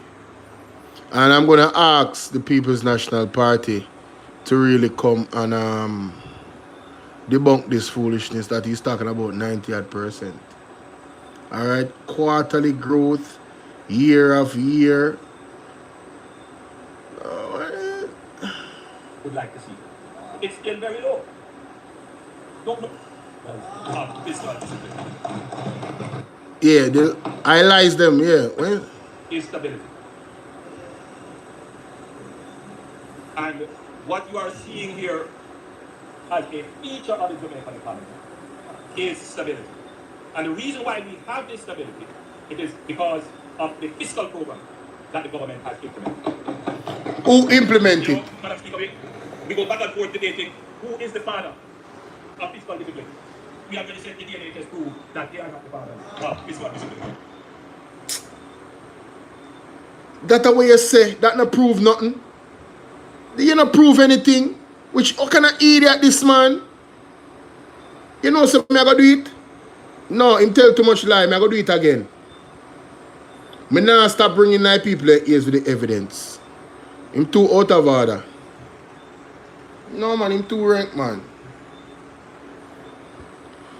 Ladies and gentlemen, how are you doing? It's your brother BOLO V&R. We're in this space again. Let us listen to this liar about fiscal discipline. And we're going to show you the evidence. Because the more him lie, we're going to continue to tell the truth and repeat it. Let's go. It is because of the fiscal program that the government has implemented. You know, Madam Speaker, we go back and forth debating who is the father of fiscal discipline. We already said the DNA test prove that they are not the fathers of fiscal discipline. Alright, so that's a lie, ladies and gentlemen. And we have to repeat the truth over again and debunk the lie. As much as they tell the lie, we will repeat the truth. So let's carry you to Exhibit A. And we don't have to go back to Edward Seaga. We really don't have to go back to Edward Seaga. We could in 1980, right? He got the debt to GDP at 63%, and that was from the PMP and ballooned it to 262. Jamaica has been trying to recover from this particular debacle in 1989 ever since. All right? Jamaica has been recovering from that particular situation. However, let us go to the IMF. This is the IMF website, as you can see, International Monetary Fund. This is the Jamaica lending case study from the IMF. If I recall, Mr. Bruce Golding was the Prime Minister in 2010. And Jonas was a member of that cabinet. After a debt exchange in 2010, Jamaica, and yet another IMF-supported program that went off track in 2011, this was Andrew Onis and Mr. Bruce Golding government. The country was on the verge of economic meltdown with no access to international capital market. Where is the fiscal prudence? What does fiscal prudence actually mean? What does that mean? What does prudence mean? Because sometimes, you know, we really have to look at words and meaning. I mean, probably persons don't understand what it means, so let us go there. So prudence, what does prudence mean, ladies and gentlemen? Prudent mean quality of being prudent, cautiousness. We need to exercise prudence. What does prudent mean? Acting and showing care or thought for the future. Acting or showing care or thought for the future. Well, do you think that the Jamaica Labour Party was fiscally prudent in 2011 when the country was on the verge of economic meltdown with no access to the international capital market? Do you think it's fiscally prudent, acting in the benefit of the Jamaican people and the future of the Jamaican people? Do you think that was fiscally prudent, ladies and gentlemen? That IMF program went off track and we didn't have access to the capital market? What does that mean to not have access to the capital market? Do you guys remember when the government, right, of Jamaica, yes, it says here, Jamaica was once again turned to the IMF in the spring of 2023 for financial support. With its preceding weak track record, that means the government before, the JLP, had a weak track record. Significant budget financing from international and developing partners was less forthcoming. Jamaica needed a second debt exchange of a primary surplus of 7.5% of GDP to help stabilize the economy and address long-standing surplus issues. The public said enough was enough.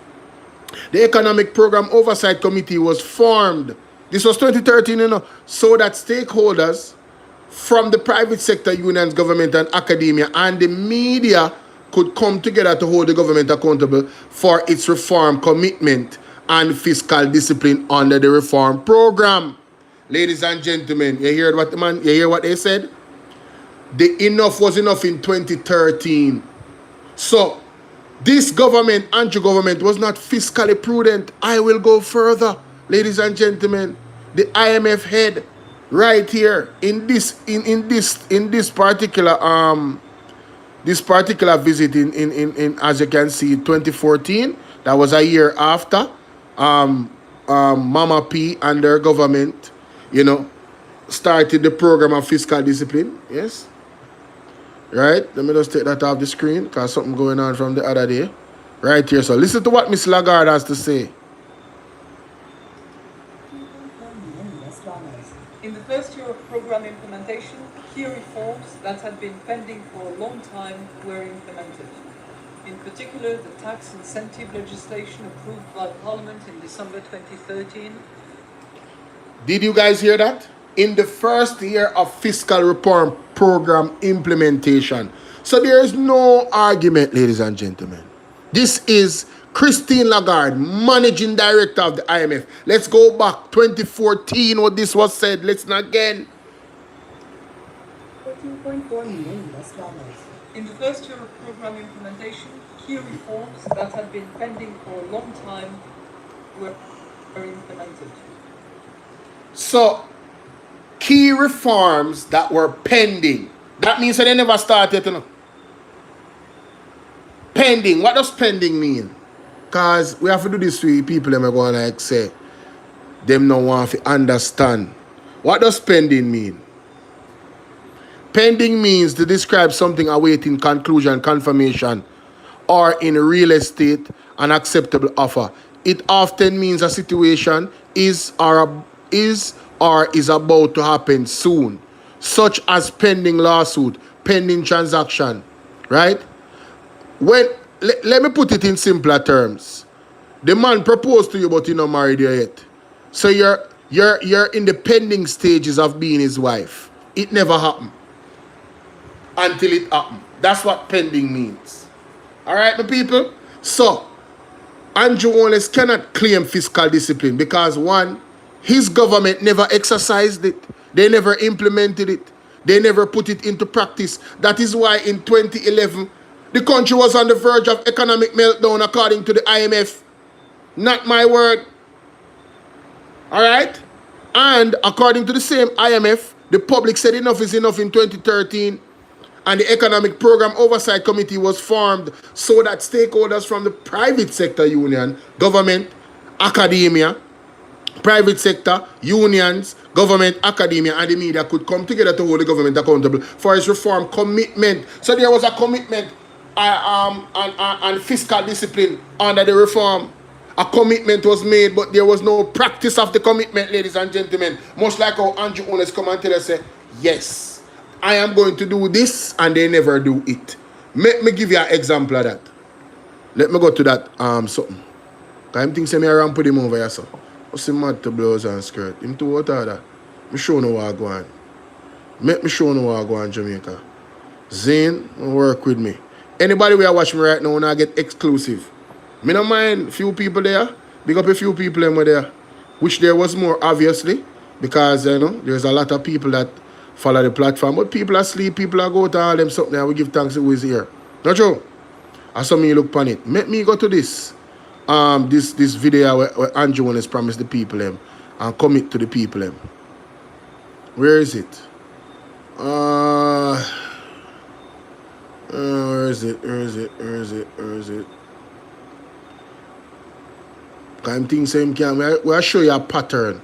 It's nothing new. Andrew Holness make commitment and you Yo, man, I tell you, this guy, man, this is it? No, that's not it. That's not it. This one reach though. Where is it? Here it is. Boom. Boom. Right there, so. Right this, so. Alright, ladies and gentlemen, so we're gonna go to this clip right now to show you exactly what I'm talking about.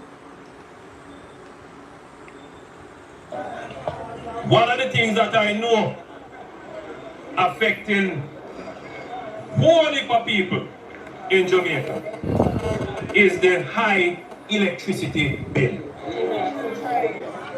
When the PMP come into power, them say them going to bring down electricity costs. What has happened? Electricity costs keep rising. They promised that by 2016 they would have made the JPS more efficient with more efficient plants. That's not going to happen till another 2 years. And before you know it, it will be another 3 or 4 years before they actually do it. The Labour Party will make sure that we put in place more efficient electricity generated plants to bring down the cost of electricity to you. I don't like to make promise. I make commitment. And under the Labour Party government, we are going to ensure that we bring to this country the big power plants. We are going to ensure that we bring to this country the big energy companies that can put the money in here to build the plants to give you cheaper and better electricity. Jamaica, that commitment, you hear what I'm saying? The PMP not going to be a 2 to 3 year. When was this video made? 11 years ago. March 15, 2015. He made his commitment to the people of Jamaica for the electricity to go down. I don't like to make promises, I like to make commitment. And the PMP would have done it in a 2 or 3 years or 4 years. But he has not done it in 11 years. Our electricity has gone up and up and up and up. Again, let's go back to Miss Lagarde.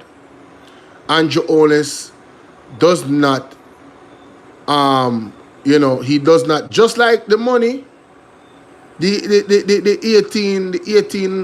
$18,500 when promise, just like that money when promise, and him don't fulfill it.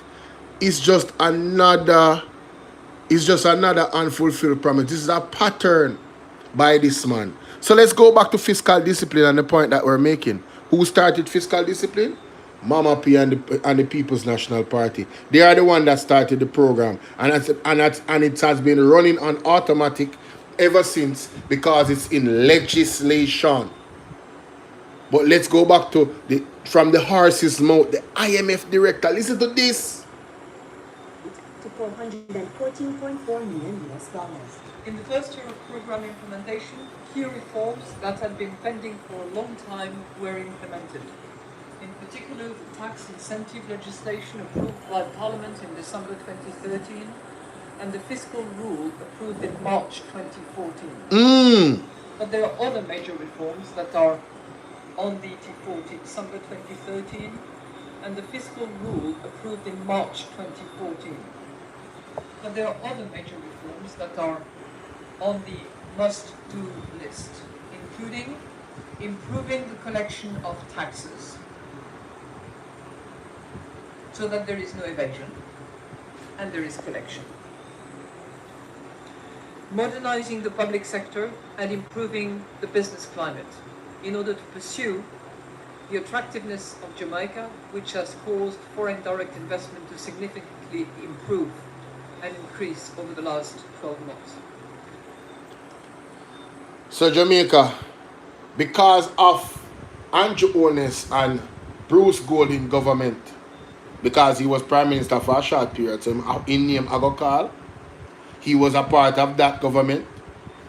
Because of them, ladies and gentlemen, people did not want to invest in Jamaica. When the IMF lock you out of the capital market, your reputation economically goes down to hell. That's what they did to this country. So they are not fiscally prudent or disciplined. That is not fiscal discipline. You hear him always talk about private and public investment. Then if people decide to them now come to Jamaica go invest, how are you going to attract? And if you notice what the lady said, it improved in the last 12 months. This was June 27, 2014. That means it was on a low, and Mama P and the People's National Party, the work that they did has increased that reputation, ladies and gentlemen. I am going to take it a step further. I'm going to pull up another clip. I'm going to pull up another clip for you. Big up Partner Jar TV. Make sure someone go over there go subscribe. Let me go to this. I think every Jamaican would have been happy if you were to spend that $1 billion to buy 100 new buses.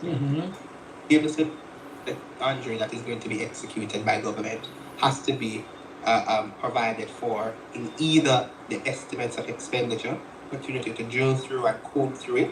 But really, I think it goes beyond just legislative powers that will be needed to prove how accelerated we can implement major projects. I think it needs political will and less corruption. And I think I recall the excuse that was granted by those who were found in breach of the procurement rules that, well, you know, their actions, they said that their actions were justified because, you know, to procure 100 would... And now they are saying that they want to go buy an additional 100. A strong attachment to the vision that Michael Manley had when he created the National Housing Trust. When we came to office there, we were shut out of the international tax, significant out of office, and people saw the time in 2000, the Jamaica is in the IMF. Yeah, man, it was very important that our comrades understand the history and know why we do it, because the labor... However, it was a part of the fiscal policy that the IMF required. As a strong attachment to the vision that Michael Manley had when he created the National Housing Trust, they greatly concerned. Which these funds have been diverted over the last 9 years. Yeah, over the last decade of this administration. We started it, you know. Yes, we did. However, it was a part of the fiscal policy that the IMF required of the People's National Party to do so as to maintain things. Right. And just give a little history lesson to our comrades. It's very important that our comrades understand the history and know why we do it, because the laborers will run with the argument that you did it in the past, so you're being hypocritical now. The laborers destroyed the economy when they left it in ruins. In 2711. Yeah, man, it was in ruins in the main when they did in the past, so you're being hypocritical now. The laborers destroyed the economy when they left it in ruins. The laborers destroyed the economy when they left it in ruins. In 2711. Yeah, man, it was in ruins. We had destroyed our relationship with key international financial partners. They disrupted, abruptly ended the IMF program at the time. It was a standby arrangement that we had with the IMF. It a taste in the IMF's mouth, the IMF's left, and you know, they lost the election because the Jamaican people saw them for what they were. The Jamaican a chance at the time in 2008, they got a chance, and the Jamaican people saw them for what they were in 2011 and kicked them out of office and handed us the economy to rescue, and we did rescue. But it came at significant cost. When we came to office there, we were shut out of the international capital markets. It meant that no international investor wanted anything to do with Jamaica. Bruce Bowling and all this did that. Jamaica, no lies were told. No lies were told. The evidence is right there coming from the IMF website. Me nah stop play it. See it there? Me nah stop play it. Me nah stop play it. See it there? The country was on the verge of economic meltdown with no access to international capital market. Let's continue. The IMF felt that Jamaica had to crash. No investor wanted anything to do with Jamaica. Lending us Bruce Bowling and all this did that. Yeah, no one wanted anything to do with us. The IMF felt that Jamaica had to crash before for us to actually learn. So, since in Washington, that Jamaica needed to suffer a serious economic collapse before we get our house in order. That's what it was. If you talk to, you know, the great one, I call him the greatest finance minister in Jamaica's history, Dr. Peter David Phillips. of the stability that we have, enjoyed, and when we started the whole process of turning the levers in the economy. He did that. He would tell you about how difficult it was to even get a conversation with the IMF about having a new agreement. In fact, we needed a negotiation to get to a meeting, to have a meeting about the agreement. That's what Jamaica. The way how the Jamaica Labour Party destroyed the reputation under Bruce Golding and Jonas and Manayard. To all them destroy the reputation, they had to have a meeting about having a meeting about an agreement. There was a negotiation between if they should even give Jamaica an opportunity to have a chance to negotiate a contract with the IMF. That is how terrible it is and was. I mean, that is how terrible it was. Let's continue. We needed a negotiation to get to a meeting, to have a meeting about the agreement. That's what Mighty God. So they had messed up the international credibility of Frank Jamaica. Yeah, man, and then the credibility have gone down significantly at the time. And it is not a case that them basically just failed because they never showed up for the test. Yeah, man, they didn't take the last set of tests that the IMF required at the time. Because what the IMF had indicated to them that there were some agreements that you needed to uphold, and they reneged on some of the agreements, and because of that they defaulted on the standby arrangement at the time. They didn't even take some of the tests. The tests are your economic performance and if you're acting in accordance with the agreements of the program. They defaulted on it, and they did so in a very bitter way in terms of not even communicating with the IMF. My God. It's very disturbing. And they on that side, they know what happened. They know how dark it was. Yes. When we came to office, we managed with the credibility of former Prime Minister Portia had to travel all over to restore. She had to go with Christine Lagarde and all of them from the IMF to restore. Dr. Peter David Phillips had to be working in the background to do the macroeconomics and the microeconomics and crunch the numbers to get us where we are. Public sector workers had to get a wage freeze. I know the context of all that happened too. And that is how Jamaica, the funds from the NHT was asked to be pulled to push on the budget so that certain principles could have been met. Am I telling a lie, Senator Tomlinson? Oh, yeah, absolutely spot on. Absolutely. Yeah. Finance is not my... Ladies and gentlemen, what he's talking about is this. The 7.5% to GDP, a primary surplus of 7.5% to GDP to help stabilize the economy. That is what Andre is talking about. This is it. Again, this is the IMF website. IMF, www.imf.org. Whoever needs the link to this, hit me up. 876-451-6535. That's 876-451-6535. WhatsApp me. I will send you the link so you can go read for yourself. That's the reality. So when you hear Andrew Jones a chat rubbish, run him away. Run him away. He's a liar, Jamaica. He's well aware because he was a part of that government at the time. Alright? It's either him have dementia or him is a liar. One out of the two is a fact. If him have dementia, that means him sick. He needs to go home and go get treatment. Right? Because he's clearly forgetting history and trying to revise it. Right? Knowing the cold hard truth about who started fiscal discipline. Mama P. Not only is Jamaica, not only is the PMP the father, they are the mother. Because Mama P was the one that it started under. And of course, the finance minister at the time, ladies and gentlemen, was a man. So not only were, and you can see them right here on the screen, at this particular sitting. See them there? See them there, ladies and gentlemen? These are the gentlemen with Mama P, these strong men. You understand? Omar Davis and all of them that was there at the time with the People's National Party that helped to navigate this period Oh, and if you think Mr. Julian Robinson was there as well, you know. Don't get it twisted. Yes, man. A younger, see me here, a younger version of Julian Robinson was there. So he can tell you the reality about what happened at that particular point in time. He was sitting right in front of Miss Lagarde, listening to her. It's no doubt, ladies and gentlemen, why Mr. Julian Robinson, the People's National Party, came up with the idea, right, that they presented, which I'm going to show you now to close out this reaction for this particular portion of the live stream. Let me go find it.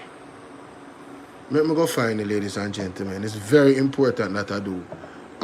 Is it Facebook? Facebook? Yeah, I think I can do Facebook. I think I can do Facebook. It's on Facebook. Let me do Facebook. People, you see how the work go? When it comes to piecing these things together, what is this? People's National Party centered policies driving national change. 114 billion. I need to check that out, you know. Yes, I need to get this interview as well. No, that's not it though. Let's go to Mr. Julian Robinson.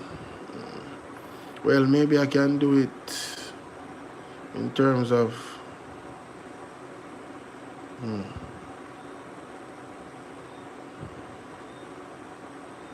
national healing. Let me just stick with Mr. Julian Robinson because I don't remember exactly where, you know, Mr. Golding had mentioned that particular portion of it, but Mr. Julian Robinson one is quite clear. Transfer, target, digital. Here we go. This is it. This is it.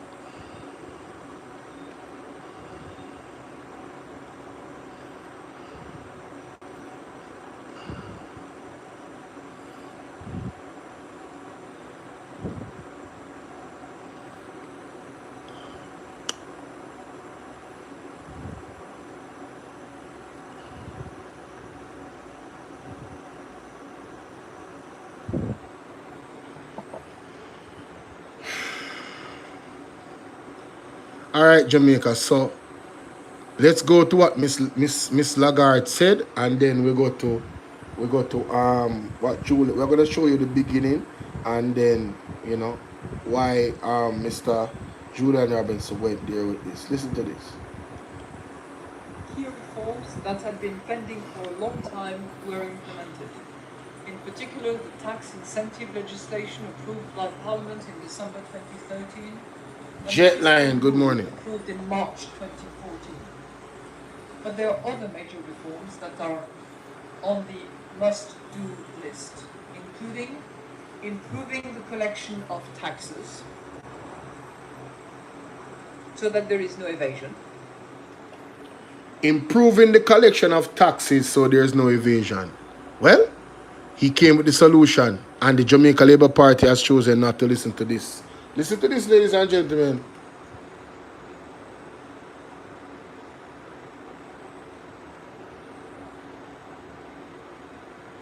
I think I want to turn to what we would do differently. The government has looked at the revenue gap and has reached for the imposition of new taxes to support the budget.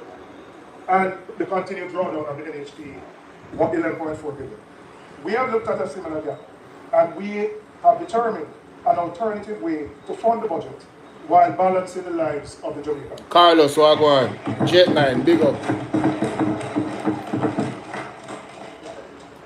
Madam Speaker, we have always said that compliance can bring in more revenues than simply raising new taxes. And I am recommending the implementation of an electronic invoicing system for the tax administration of Jamaica. The first source of this revenue would be this electronic invoicing system, which we estimate would generate an additional 8.6 billion in tax revenues. And I will explain how I came to that figure. Currently, and what this electronic invoicing does. So currently, when businesses make sales, they are required to upload their transaction records for verification by TAG. The problem with the model is that obligation to upload sits with the business, and there can be slippage. Not necessarily because businesses are deliberately evading the obligations, although that happens, but because it is a system where the seller is responsible for submitting the records. Transactions can go unrecorded, uploads can be incomplete, and there can be a gap between what was earned and what was reported. The electronic invoicing system changes and dynamic fundamentally. Rather than waiting for businesses to upload their records after the fact, the transaction data is captured and transmitted immediately to THA automatically at the point of sale. The government is no longer relying on voluntary compliance. The information flows directly and is matched automatically against what has been declared and remitted.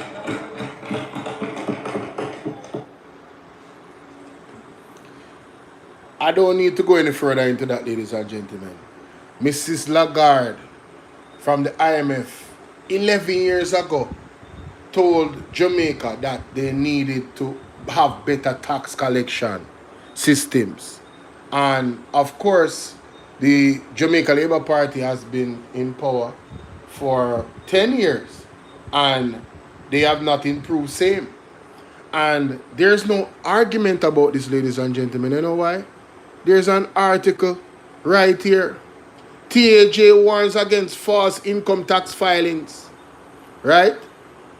As car marts fined for over $12 million.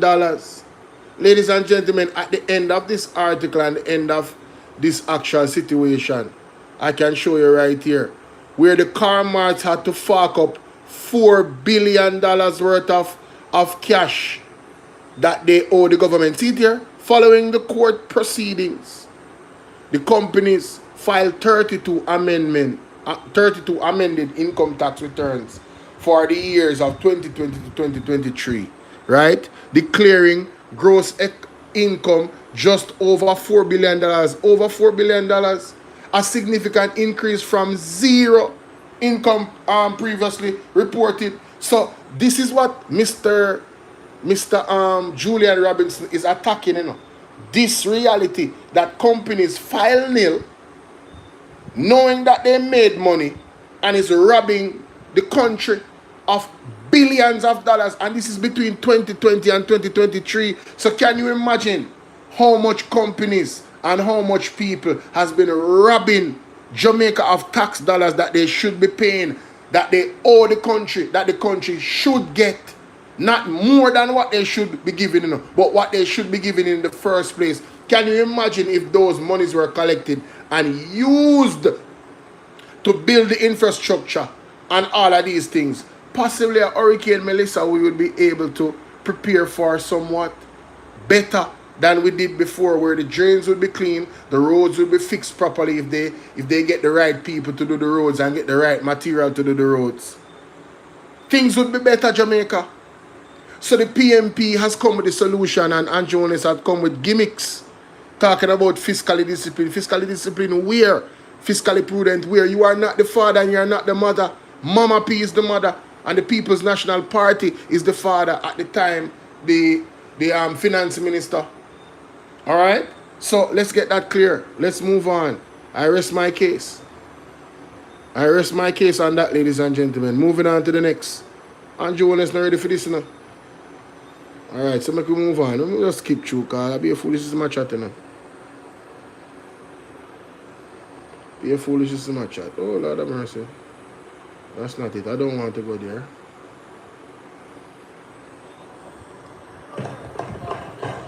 But, Madam Speaker, there is one more time of this government for which the paternity is not in question, and it is necessary for growth. And that is resilience. What kind of idiot this? Oh, you for be resilience. Oh, you for have resilience. And it's necessary for growth, but you not grow the economy. Where come from, man? It makes sense.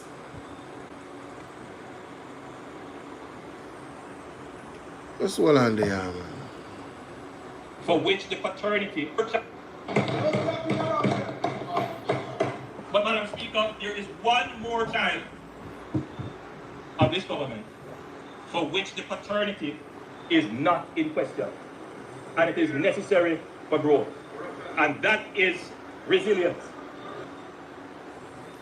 First of all, somebody over the side over PMP say corruption. That is funny. But him say they are the father for resilience and it's necessary for growth. Then let me ask one simple question. Andrew Honest. Because no respect upon your name. You can't even call the Prime Minister. Just no respect upon your name. Andrew Honest. How comes you are going to claim resilience as a child of you, but yet still you have not grown the economy over 1%? But it is necessary to grow the economy. But you have, in a decade, you have not grown the economy over 1%. Make it make sense. The greatest growth in the economy is in the period of Omar Davis, where that was the only time Jamaica had a 3% growth in the economy. You have never had a 3% growth in the economy. And he had to fix the ills of the 1989 situation. 1980 to 1989 with Edward Seaga and the bag of bank them with JLP man they did own. Right? We are give out unsecured loans to them friends of be cronyism and nepotism and corruption. The People's National Party was resilient. They were resilient. They brought down the debt to from 262%. They brought down the debt from 262% under Edward Seaga. See there?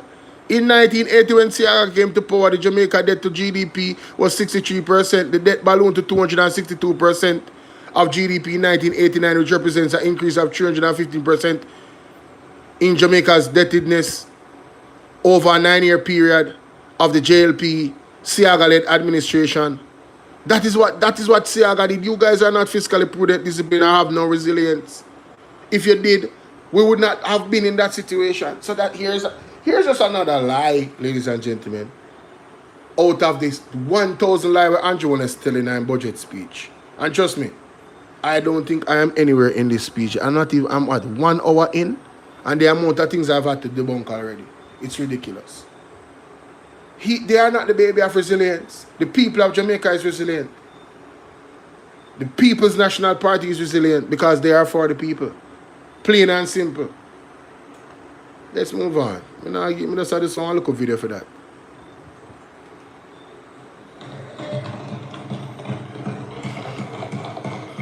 And without doubt, the best performance in employment generation in the history of independent Jamaica, with a most recent 3.3% unemployment rate.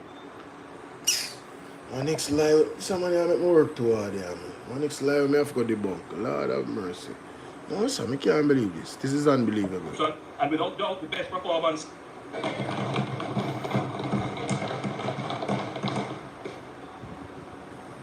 The economy, as I said, Madam Speaker, gave us 20 consecutive quarters of growth between the last quarter of 2015 and the COVID interruption, and without doubt the best performance in employment generation in the history of independent Jamaica, with a most recent 3.3% unemployment rate. Again, Madam Speaker, no other government has been able to bring down unemployment to the levels that we have. We now have practically full employment, first time ever in the history of Jamaica. Ladies and gentlemen, let me tell you something. I need you guys to really go and do your research. The way how unemployment is calculated in recent time has changed. So it is not practical or scientific to compare unemployment rates of today from before. And let me tell you why. And again, you can go and look it up yourself. Unemployment rate now is calculated that if you are not seeking a job, you're not considered unemployed. That is the first red herring or red flag that you need to understand. Let me say again, if you are not seeking a job and you don't have a job, you're not considered unemployed under this current definition of unemployment. Secondly, ladies and gentlemen, if you are working 1 hour a week, you are considered employed. That in itself cannot be compared to when employment meant that you were working an 8 hour a week for employment. So this This is this is what you call pseudo statistics. False, fake, unscientific. You cannot compare this era of unemployment to the previous era. It's like basketball with Jordan and them before. That time was a time in the league where it was tougher to score because when you get touched now in the NBA, and I'm sorry for those who know sports, you know this. When you get one look touching at the NBA now is a foul. It's a weak time in the era of basketball. You understand? You have to be a real man back in the day when I was playing basketball. It's the same thing for unemployment in Jamaica. You had to do real work as a government to get the unemployment rate down. You don't have to do any real work. Once somebody is not seeking a job, they are not considered unemployed, ladies and gentlemen. Once somebody is working 1 hour a week, they are considered employed. It is that easy to fill the data of unemployment. It is that easy to take it down. Very easy. It's coming in foolishness. All of them may I put on what you call it? On TikTok. What are that? The Ministry of Economic Growth and Job Creation, now Ministry of Economic Growth and Infrastructure Development, is doing what it was set up to do. It is a well-performing ministry. That is a lie. That's a lie. That's a bag of talking. The world order, as we know it, has changed. I know the present state of world affairs is troubling to most Jamaicans. Uncertainty, disruption, and seeming unfairness appears to characterize the new order. Our historic colonial experiences create an almost instinctive reflex that we will be victims in a world where raw power appears to be dismantling the protection of a rules-based system, where engagement is highly transactional and opportunistic. In the minds of the average Jamaican, they may not say it in this way, but if you were to distill the thoughts, the question is, how are we going to navigate this space as a small country and do more than just survive, but thrive? It is a real issue. When we see happening almost regularly now, wars in distant places, weaponization of sanctions, it is a concern to the average Jamaican when the price of their goods rise, having nothing to do with them. As a small country, the sense of feeling powerless is real. But as Jamaicans, as Caribbean people, we don't just power and say we are helpless. Our history tells us we must resist as a people. It is who we are, even in the face of power, unequal and uneven. We must resist. I think the first strategy, however, Madam Speaker, is that we must learn from our past. It is not the first time that the global order has changed in profound ways. We could go back to the Napoleonic era, but we won't go that far. Let's go to the post-World War II era, 1945 to 1950, when the actual multilateral system that exists now was formed. Born out of the ashes of global conflict, it is the most decisive and extensive ordering of global affairs in modern history. The United States of America and the Allied powers constructed a global order anchored on the formation of the IMF, the World Bank, the United Nations, and the General Agreement on Tariffs and Trade, GATT, which we now call WTO. This multilateral order drastically reduced interstate conflict and enabled unprecedented economic growth over the last 8 years. It is not perfect, but it is better than anything that existed before. Madam Speaker, while multilateral rules-based institutions were being established, two other developments were happening in parallel. Many other developments were happening, but I want to focus on just two. The first is the emergence of what is called a bipolar power structure, which we generally call, at the time when it was emerging, the Cold War. Two superpowers, the United States and the Soviet Union. Between 1947 and 1991, the world split into two competing blocs, the US-led Western Bloc and the Soviet-led Eastern Bloc, each with its own military alliances, economic systems, and ideological frameworks. The second process, Madam Speaker, was the process of decolonization. And this was accelerating.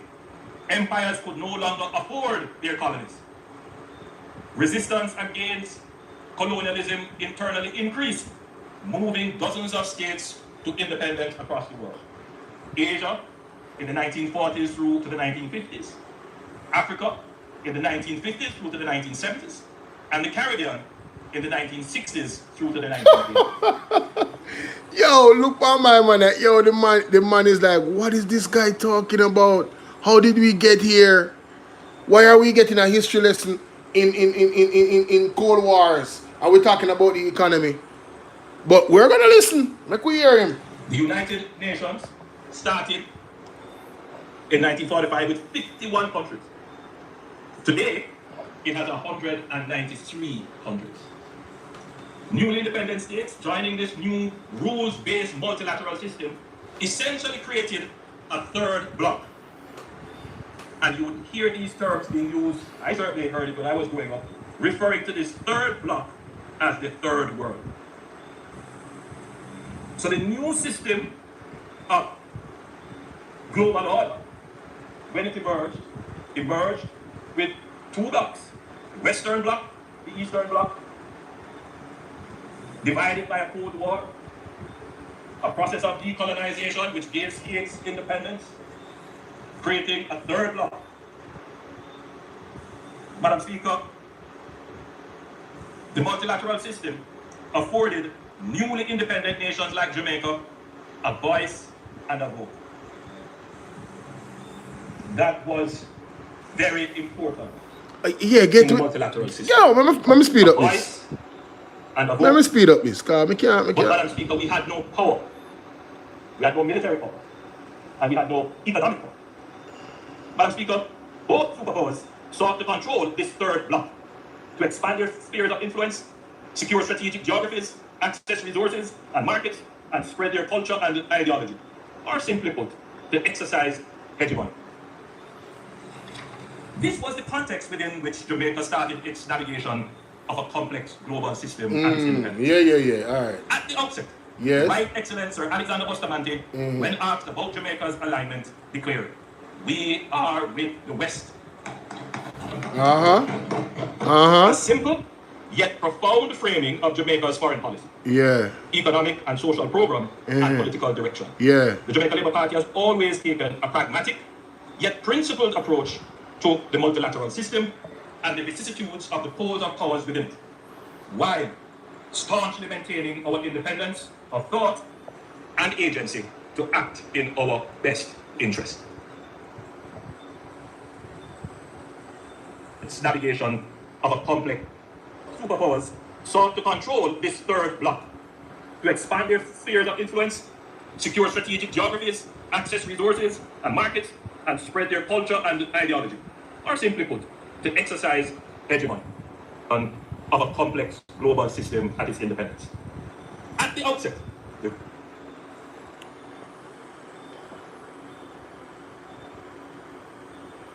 Jamaica, let us hear Andrew Honest tell us from his own mouth the position of the Jamaica Labour Party as a weak jellyback in the space of geopolitics. Let us listen to them. Hold on. Let us listen to Jamaica. Let us listen to Andrew Honest tell us the JLP position where geopolitics is concerned as a weak jellyback. Let us listen to him. Right Excellence Sir Alexander Bustamante, when asked about Jamaica's alignment, declared, "We are with the West." A simple yet profound framing of Jamaica's foreign policy, economic and social program, and political direction. The Jamaica Labour Party has always taken a pragmatic yet principled approach to the multilateral system and the vicissitudes of the poles of powers within it, while staunchly maintaining our independence of thought and agency to act in our best interest. Jamaica, this is an oxymoron. Andrew Honest earlier in this talked about resilience, and this is what his speech is based off, resilience. If you bow to the West and decide say you're just going to follow what they are doing, you no longer have any independence.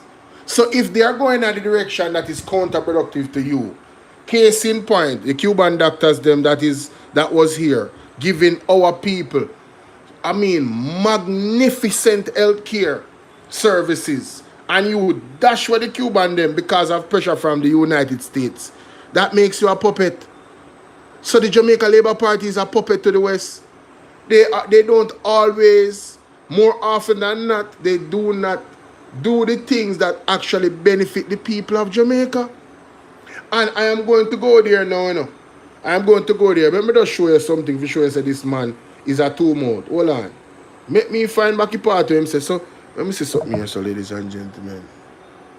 Make me find back the part where him say, Jamaica is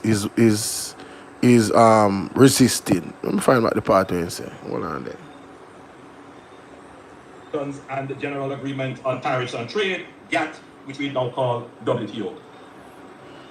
This multilateral order drastically reduced interstate conflict and enables unprecedented economic growth over the lands. It is a concern to the average Jamaican when the price of their goods rise, having nothing to do with them. As a small country, the sense of feeling powerless is real. But as Jamaicans, as Caribbean people, we don't just power and say we are helpless. Right, that's all. Right, that's all. It's a concern to the average Jamaican when the price of their goods rise, having nothing to do with them. Weaponization of sanctions. It is a concern to the average Jamaican when the price of their goods rise, having nothing to do with them.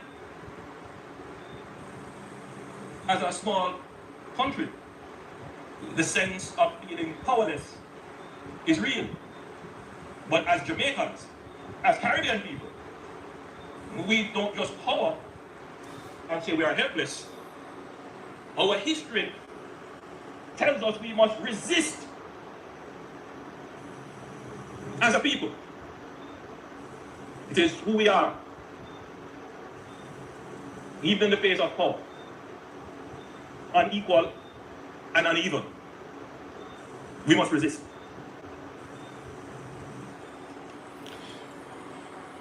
So, ladies and gentlemen, I want you to go back to the beginning of this recording, where Andrew Honest said that Bustamante said we stand with the West. The JLP has never resisted anything. He's telling us that we should resist. And these big powers, I Trump him talk about, you know. And just the other day, ladies and gentlemen, Andrew Honest government did not resist the pressure from the USA government. And let me show you. This is just, man, this guy is the absolute clown. This man is an absolute clown, ladies and gentlemen. Unbelievable. Let us look at what is actually happening with the healthcare situation, ladies and gentlemen. Let's go there. Didn't he show it? Hold on, let me find it first. Hold on there. I'm certain that Andre had shown the clip with the healthcare situation, man. Where is it? I'm sure I saw it on his program. No, man. Wow. Was it Andre?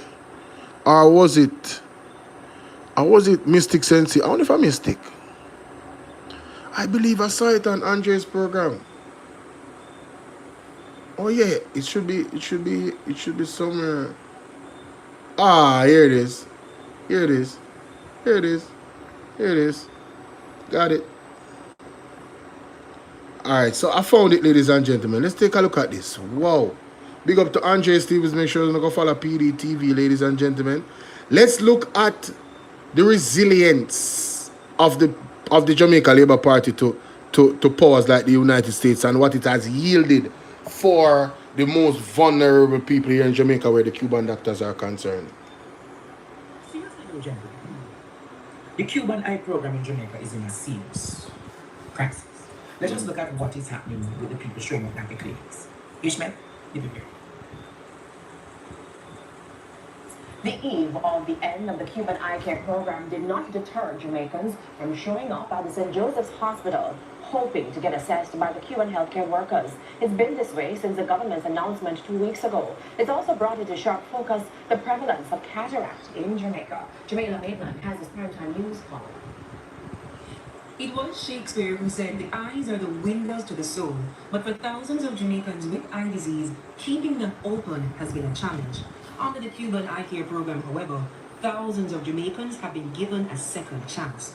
At the eye care clinic at the St. Joseph's Hospital, some would-be patients with stars in their eyes, hoping to see a Cuban doctor, left with tears instead as the program winds down and comes to an end.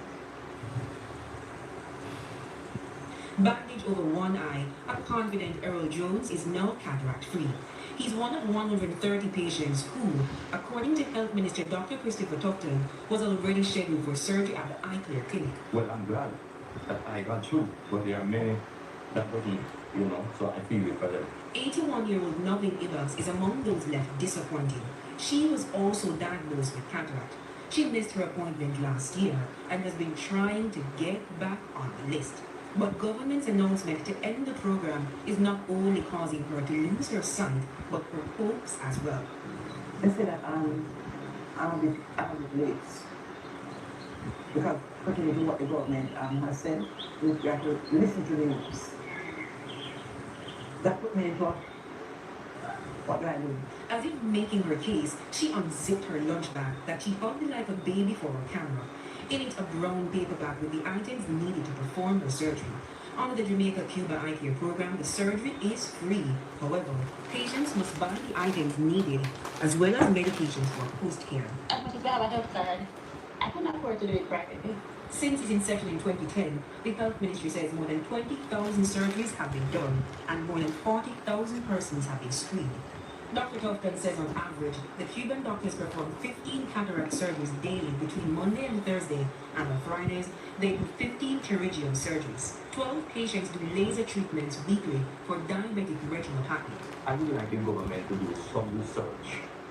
If the lifestyle, then we could change our lifestyle or what, because I think too much Jamaicans are having this disease. TVJ's medical correspondent Dr. Adrian Kaur says while cataract is often found in Jamaicans 60 years and older, there are young people with the disease.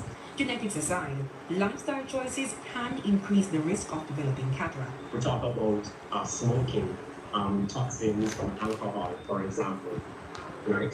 There are also things like UV radiation. Dr. Kaur says diabetes and hypertension can also increase the risk of cataract. Prednisone, a common steroid that treats Hi, Yvette, how are you doing? asthma, arthritis, and lupus, can also cause cataract. If you don't need to stay on the steroids for a prolonged period of time, you only need those. You want to, exercise, lifestyle modification. Make sure you're having more peas, beans, fruits, nuts, seeds, vegetables, right, in your diet. As for Miss Evans, she believes her time is running out. And so, she stares blindly at the facility, hoping her luck will change. Laser being focused on getting back on that list. Jamaica Maitland,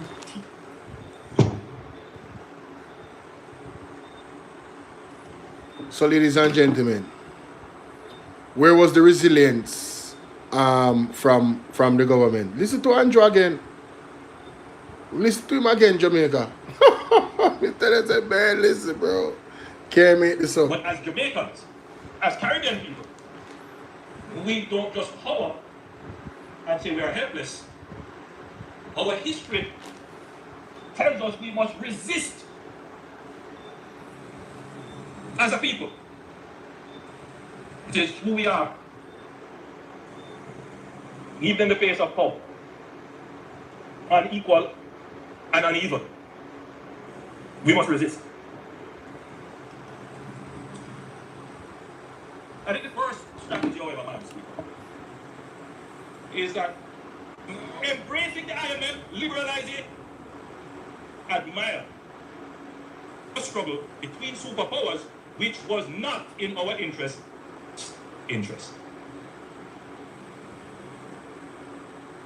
But, Madam Speaker, we had no power. We had no military power. And we had no economic power. Madam Speaker, both superpowers sought to control this third bloc, to expand their spheres of influence, secure strategic geographies, access resources and markets, and spread their culture and ideology. Or simply put, to exercise hegemony. This was the context within which Jamaica started its navigation of a complex global system at its independence. At the outset, the Right Excellent Sir Alexander Bustamante hit that markets and sought to control this third bloc, because both superpowers economic power. Madam Speaker, both superpowers sought to control this third bloc, to expand their spheres of influence, secure strategic geographies, access resources and markets, and spread their culture and ideology. Or simply put, to exercise hegemony. This was the context within which Jamaica started its navigation of a complex global system at its independence. At the outset, the Right Excellent Sir Alexander Bustamante, when asked about Jamaica's alignment, declared, "We are with the West."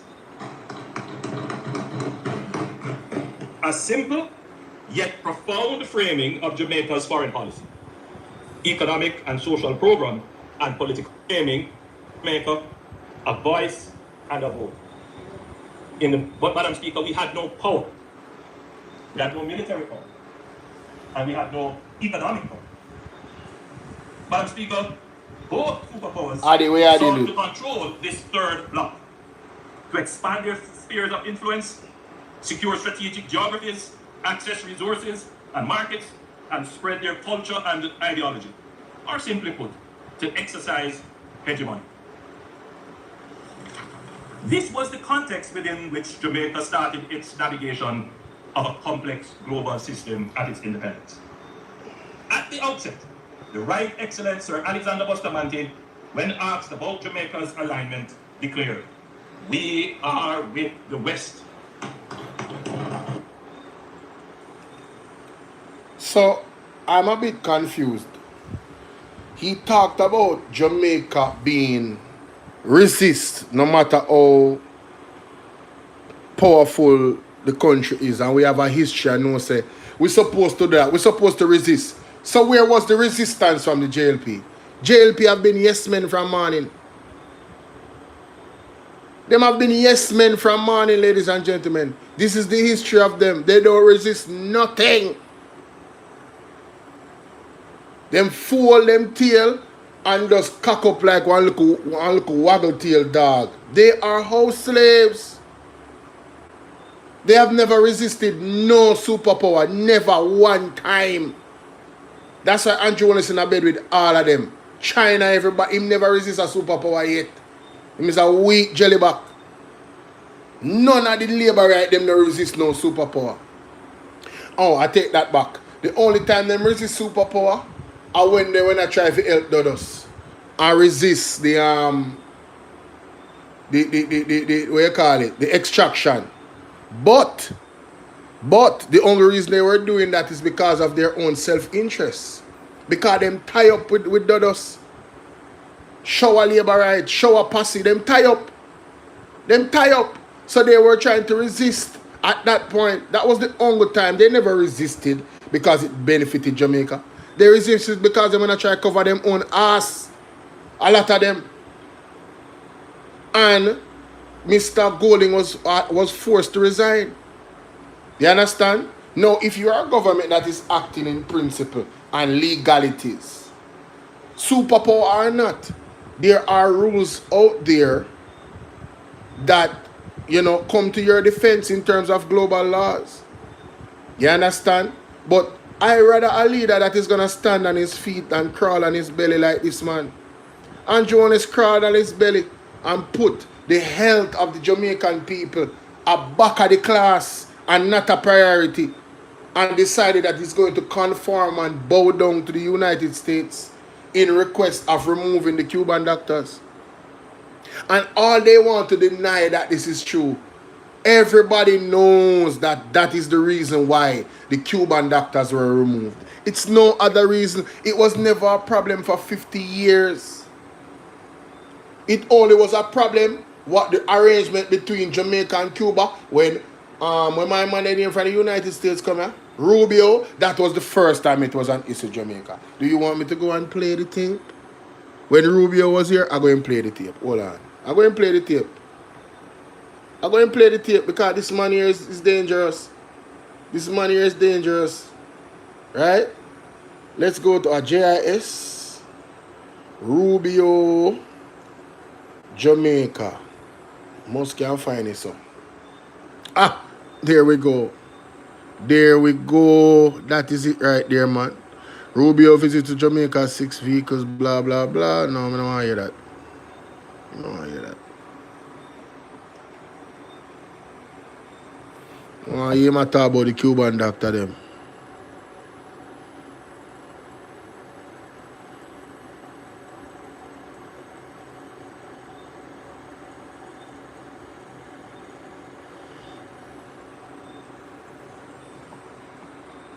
Why am I not hear nothing? It is my great pleasure to welcome the United States Secretary of State, the Honorable Marco Rubio, to Jamaica.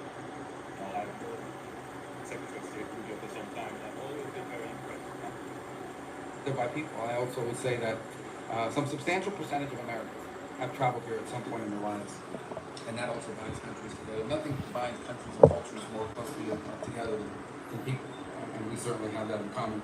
And we want to continue to make sure that we build on that. We did touch on a couple of topics. The first is trade. The world has been closely followed. The president is in the midst of realigning American global trade policy, primarily to reset global trade in a way that's fair to the U.S., have real opportunities to create new alignments and new trade arrangements and new countries. And we ask ourselves why, if so many of these products are destined for the North American market, it makes all the sense in the world to see more productive capacity, more manufacturing. So in our hemisphere, it's closer to benefit, and the Prime Minister has that vision for the country. So it's an opportunity I think would be mutually beneficial, and we're going to actively seek and look for ways to make that possible. I also think it's extraordinary opportunities for investment and a lot of liquefied natural gas. Manufacturing without reliable and affordable energy, and to utilize all of the resource creating income and opportunity, and your Prime Minister and part of your economy, and the reality of the new number 8 and so forth. But in particular, those travel advisories are accurately reflects the status quo and takes into account the progress we've seen of any country in the region. We have to talk about security, and I think maybe what parts of the world. How many of the threats we face in the world not? And we've confronted this issue. It's a challenge in Mexico. It's a challenge. They are transnational for a number of reasons. One, as an example, is the gangs that commit acts of violence here. At the same time as we do more to commit to increasing their capacity. That's the other thing I underline. What we're talking about here when we talk about American assistance is because security is a baseline for everything, and that's starting up again, and that's being further strengthened. That's going to help address a lot of these scandals. Another counter-gang recruitment program that for intelligence software, and we look to do more. And on that end, let me touch on a topic we talked about just a little bit. Well, I'll touch on what the topic on for this final one. You mentioned upskilling and how we go back and find ways that we can partner to create opportunities for streaming. To come to Jamaica, there's a big things that we can do in collaboration with one another. Highlights exactly what our vision for aid moving forward is. Provide foreign aid in a way that is that we're partners with. In essence, how that would work, how it has worked in the past, is USAID or some other entity would come in and they give them a bunch of money and they come in to help Eastern. How we want it to be in the future is that our embassies are involved with the host government, our hosts, our partners, and we ask them, what are your needs? And we provide assistance in Jamaica. Our partner all over the world is the government, is the host government, the country we're left to carry out. Here there are a lot of things we just described something. What should our foreign aid be geared toward? Investment in business aid that is aligned to our foreign policy, and our foreign policy is going to be aligned to our mutual cooperative on a number of fronts. And we will continue to work together, and we're going to work closer than we've ever worked before. It's very simple, and that is that the United States wants to ensure that the countries are cooperative and work with us and partner with us and constantly seek ways to engage us, that leads to positive results and outcomes. It's not, we call it rewarding, but what it really means is it has to be a mutually beneficial relationship. And we want countries in the world, and we want countries in the region to identify being close to the United States as something that is beneficial and helpful to as a model of what other countries would seek to emulate, whether it's on security, on trade, on local. And I can think of no better firm to the Caribbean, frankly, in the Western. Joked a couple times, so I'll say it again. I think I told it to the camera, but in many ways, it really truly feels like home where I am in South. Secretary, Rio days. Take that with these special people. With me, yeah. Business is like, for USA employees, do you worry that the stability of the conflict? We're going to do it. And when you restructure, there's some disruption, but it has to happen. By the way, this is not an idea. This is an idea Condoleezza Rice wanted. This is an idea of multiple secretaries of state to involved when you make reform and you make change. But it's necessary. Charity. Jamaica's not asking for charity. They're asking for handout. They're asking for a hand up help to build their cake now is contributing to the effort in Haiti. And structure the way we deliver for. On the first question, let me just say on the signal. This thing was set up. The allies need to notify members of Congress made a mistake. Someone. So I can speak for myself. I identified my announcements that were made, though not intended to be divulged. Obviously, operation relies on our servicemen. I think the Pentagon's made it clear. Well, the Pentagon says it was not. And understand, this story first broke. There was sort of what I think the White House is looking at this entire thing. But I want everybody to understand why this thing was even set up in the first official. In terms of Haiti, it's more functional. As a country, Jamaica have been incredibly helpful to us. Jamaica has a deficit in health personnel. We've been firm on expansion. The move the HNP has to take on the gangs. The present holding situation that we have is not necessarily moving the situation forward as we would like. So there would have to be a significant expansion in resources in support of the HNP to enable them to take on the gangs. In terms of Cuban doctors in Jamaica,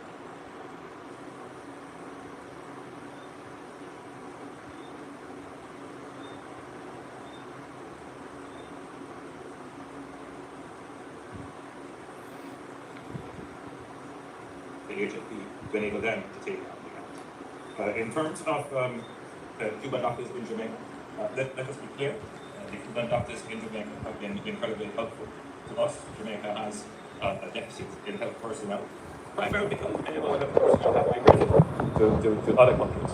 We are, however, very careful not to exploit the Cuban doctors who are here. We ensure that they are treated within our labor laws and benefit like any other worker.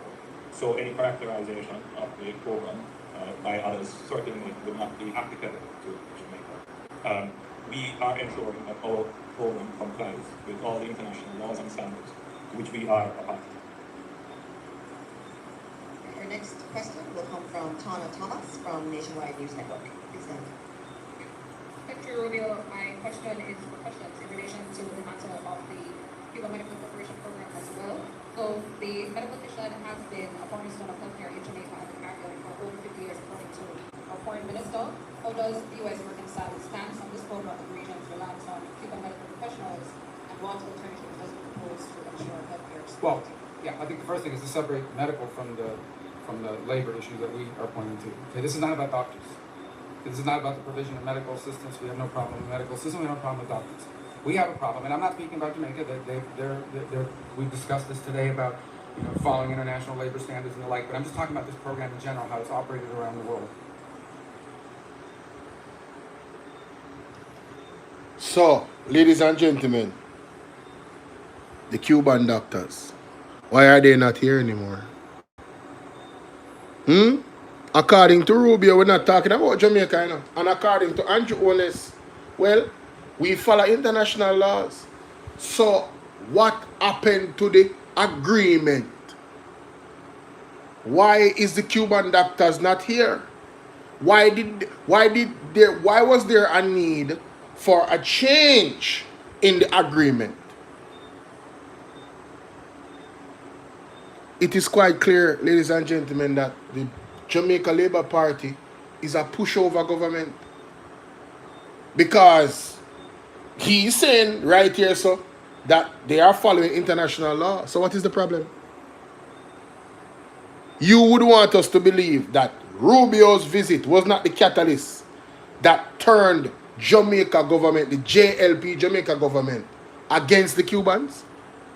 That has the people of Jamaica now suffering because of a lack of healthcare professionals here. And it's affecting the eye program so much.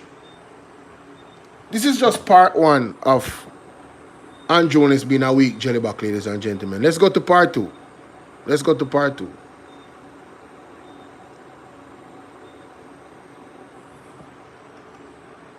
Yet profound framing of Jamaica's foreign policy, economic and social program, and political direction. The Jamaica Labour Party has always taken a pragmatic, yet principled approach to the multilateral system and the vicissitudes of the poles of powers within it, while staunchly maintaining our independence of thought and agency to act in our best interest. I just demonstrated that Andrew and his government has no independence of thought with the Rubio and the Cuban doctor situation. Because if they had independence of thought and they had Jamaicans' best interests at heart, the Cuban doctors would be here still. And even if they move the Cuban doctors, like Mark Golding said in his speech, ladies and gentlemen, when it comes to the Cuban doctors, where's the alternative? Why didn't you arrange an alternative? You have left the health of the Jamaican people out there in the cold to suffer. Some people might die because of what they did and remove the Cuban doctors. Can't afford. I played the video before. You can go back and listen to it. They cannot afford it. And our Jamaica is prosperous, by the way. The economy is booming and growing, and they are the best government ever. But all of these problems exist. Let's continue. The position served Jamaica well. The period between 1962 and 1972 saw political stability, the fastest pace of growth and development of the Jamaican economy, and the build-out of our institutions. I don't know about the fastest pace of growth. I don't know about that. I don't know about the fastest pace of growth at all. Alright, nah, that's questionable. Let's continue. Madam Speaker, the period 1972 to 1980 of the Cold War era, the PNP government under Prime Minister Michael Manley changed Jamaica's political, economic, and social development policy and trajectory to democratic socialism, which also informed a change in Jamaica's foreign policy outlook. During that period, Jamaica joined the non-aligned movement and pursued relations with other socialist and communist countries of the Eastern Bloc, including Cuba. This was a fundamental and consequential shift based on an almost fanciful ideological aspiration. It placed us in the crossfire of a power struggle between superpowers which was not in our interest and had negative consequences domestically.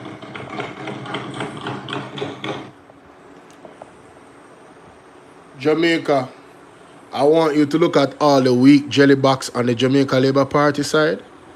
Never forget this moment. We must never have these people in power ever again.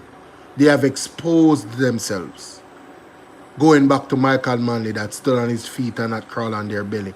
All they're telling us is that they are willing to crawl on their belly because they are house slaves. House slaves on the plantation. Let's continue.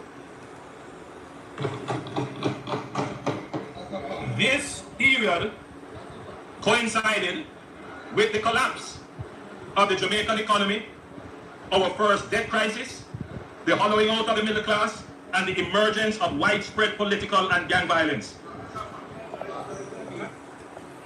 Ladies and gentlemen, context matters.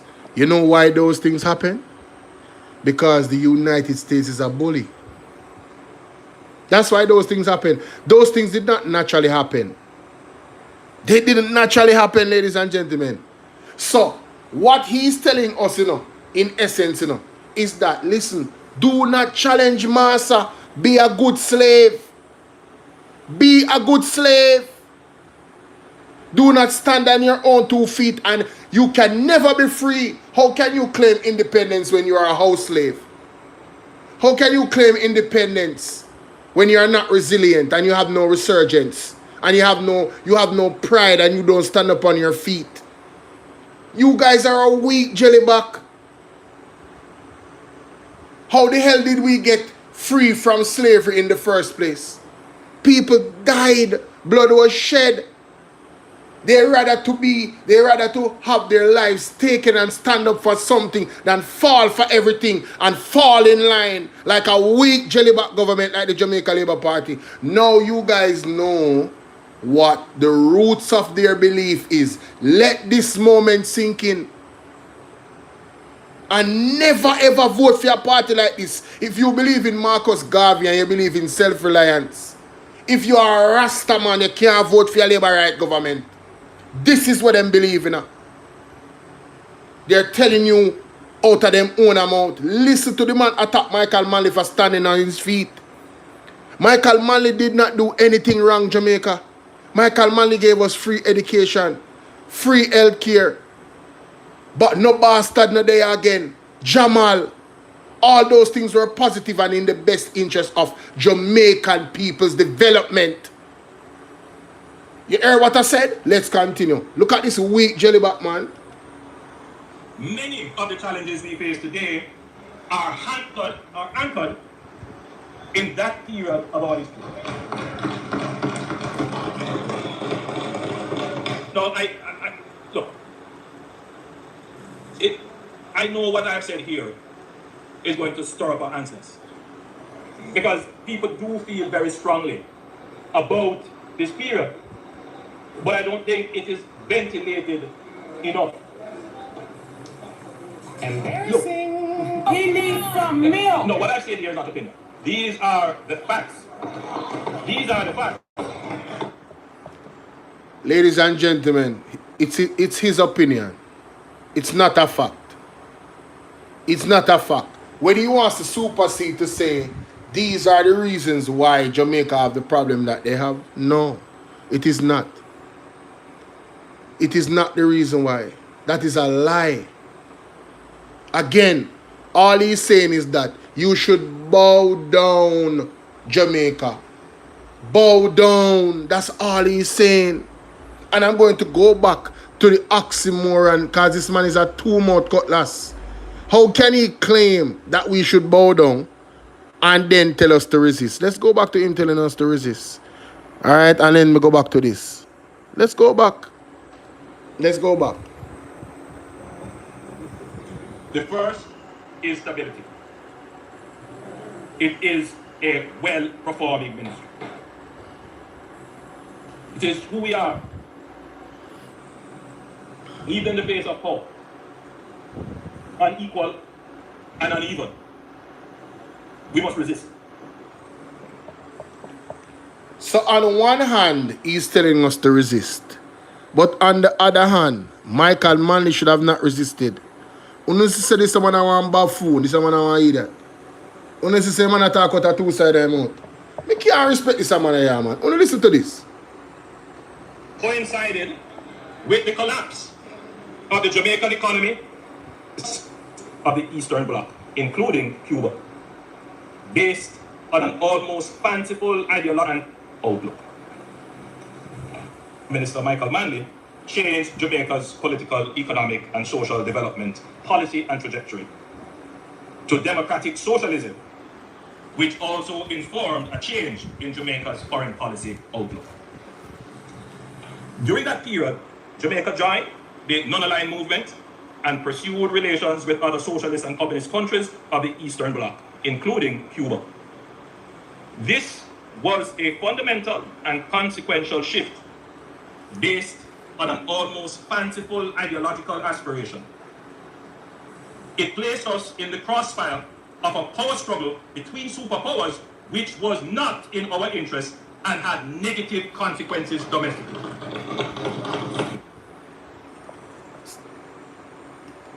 So, ladies and gentlemen, I hope you guys heard that, right?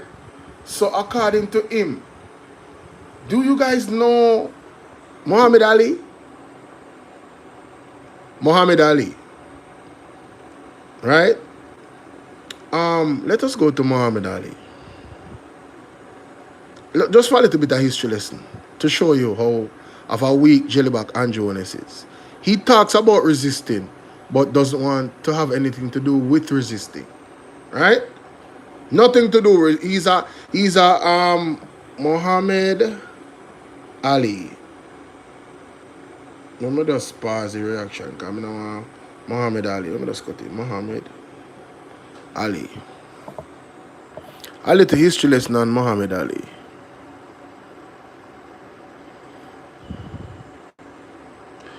Muhammad Ali, global culture icon, widely known by nickname the greatest. He held a magazine, heavyweight, blah, blah, blah, born in, he's a lightweight, Nation of Islam, later Sunni, death of a long-time leader. He won the world heavyweight championship. Ali refused. Right there, so. Right there, so. So let's look at Muhammad Ali, ladies and gentlemen. Right here. All right? Right here. Ali in 1967 refused to be drafted into the military owing to his religious beliefs and ethical opposition to the Vietnam War, and was found guilty of draft evasion and stripped of boxing titles. He stayed out of prison while appealing the decision to the Supreme Court, where his conviction was overturned in 1971. He did not fight for nearly 4 years and lost a period of peak performance as an athlete. Ali's actions as a conscious objector to the Vietnam War made him an icon for the larger counterculture of the 1960s generation, and he became a prominent high-profile figure of racial pride for African Americans during the civil rights movement and throughout his career. This is a black man in the United States of America that said, I am not going to no war. This is not my war. Me and the Vietnamese not have no problem. I didn't create this war. And furthermore, based off of my religion. This is resisting, you know. This is Andrew Honest just talks about resisting. He talks about resilience. But his government does not exhibit in action any of that. Because if they did, ladies and gentlemen, this visit from Marco Rubio and the United States would not have catalyzed into the Jamaican people suffering because of the Cuban doctors leaving our shores. Alright? And Andrew Honest cannot walk ever in Michael Manley's shoes. He's a weak jellyback, and his entire government is a sham government. They are not leading anything. They are followers. They are crawling on their belly to outside powers. They only have strength. They only have strength, ladies and gentlemen, to abuse the citizens of Jamaica through the police force and the soldier them by their order. I mean, I blame the police and the soldier them. And them order it.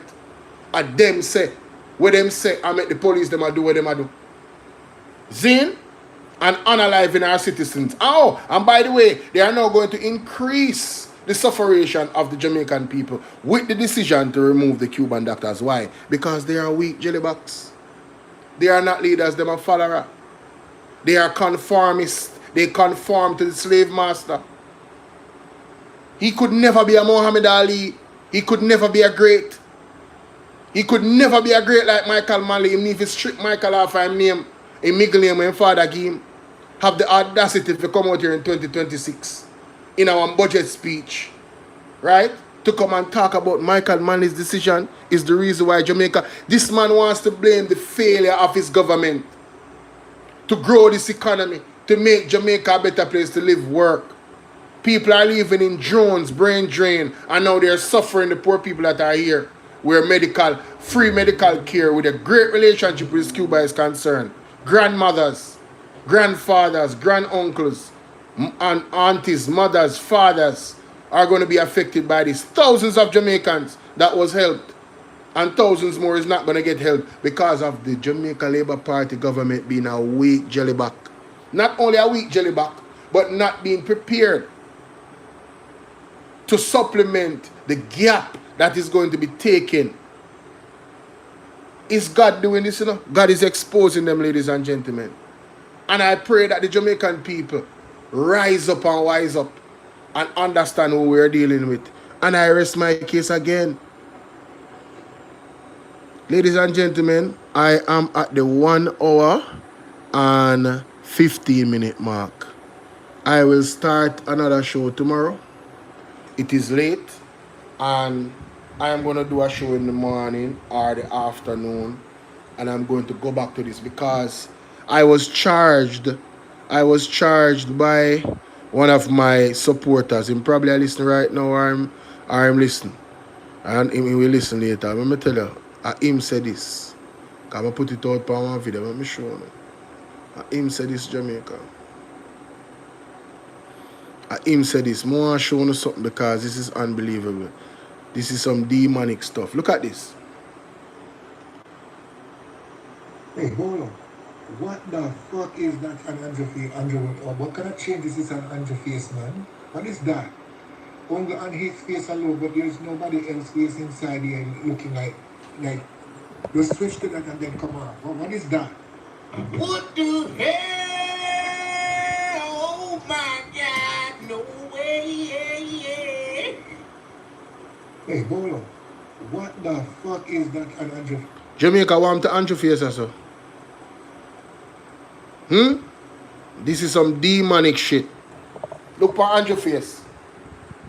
Look on his face. I like going to parliament. Me already miss that. Satan blows and skirt follower them, man. Satan follower them, man. Remember me tell you that. I must Satan follower them.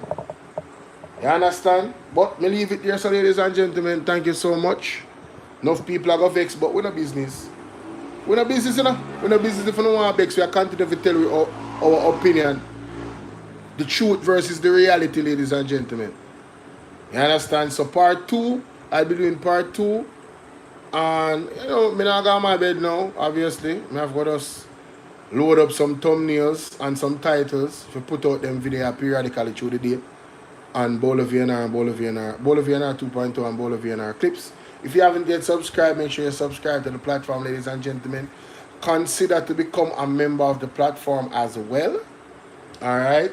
There's some videos I am definitely going to be putting on membership only. There's a lot of videos on membership only right now. So if you're new to the platform, you need to go and subscribe. And guys, when I put up a goal, a live goal, I'm asking you to support the live goal on BOLO V&R 2.0. I'm gonna start. See there? Nobody helped me with the live goal tonight. No super chats. Nobody. You understand? So I need to start promoting it and highlight it. There's a live goal, and it's self-explanatory, right? And for the persons that don't have super chat, well, the Cash App is there, the Zelle is there. You understand? Yeah, man. Sometimes when you can bless up a platform, man. Sometimes we can bless up the platform. We are putting in the work, Jamaica. We are putting in the work. And big up the people that bless up the platform and know yourself. You understand what I deal with? The Sassy 81s, you know what I mean? The Joans, the Giants, all I know. You see me, I say at you. You see me, I deal with big up on yourself. Shout out to all of the people that are doing to the platform. You see me, I deal with respect. The people that hit the like button, I'm going to have to beg you, respect. The people that watch all of the video them from start to finish, maximum respect. Alright, God bless you and have yourself a good night. That's my time. I'm out. Peace.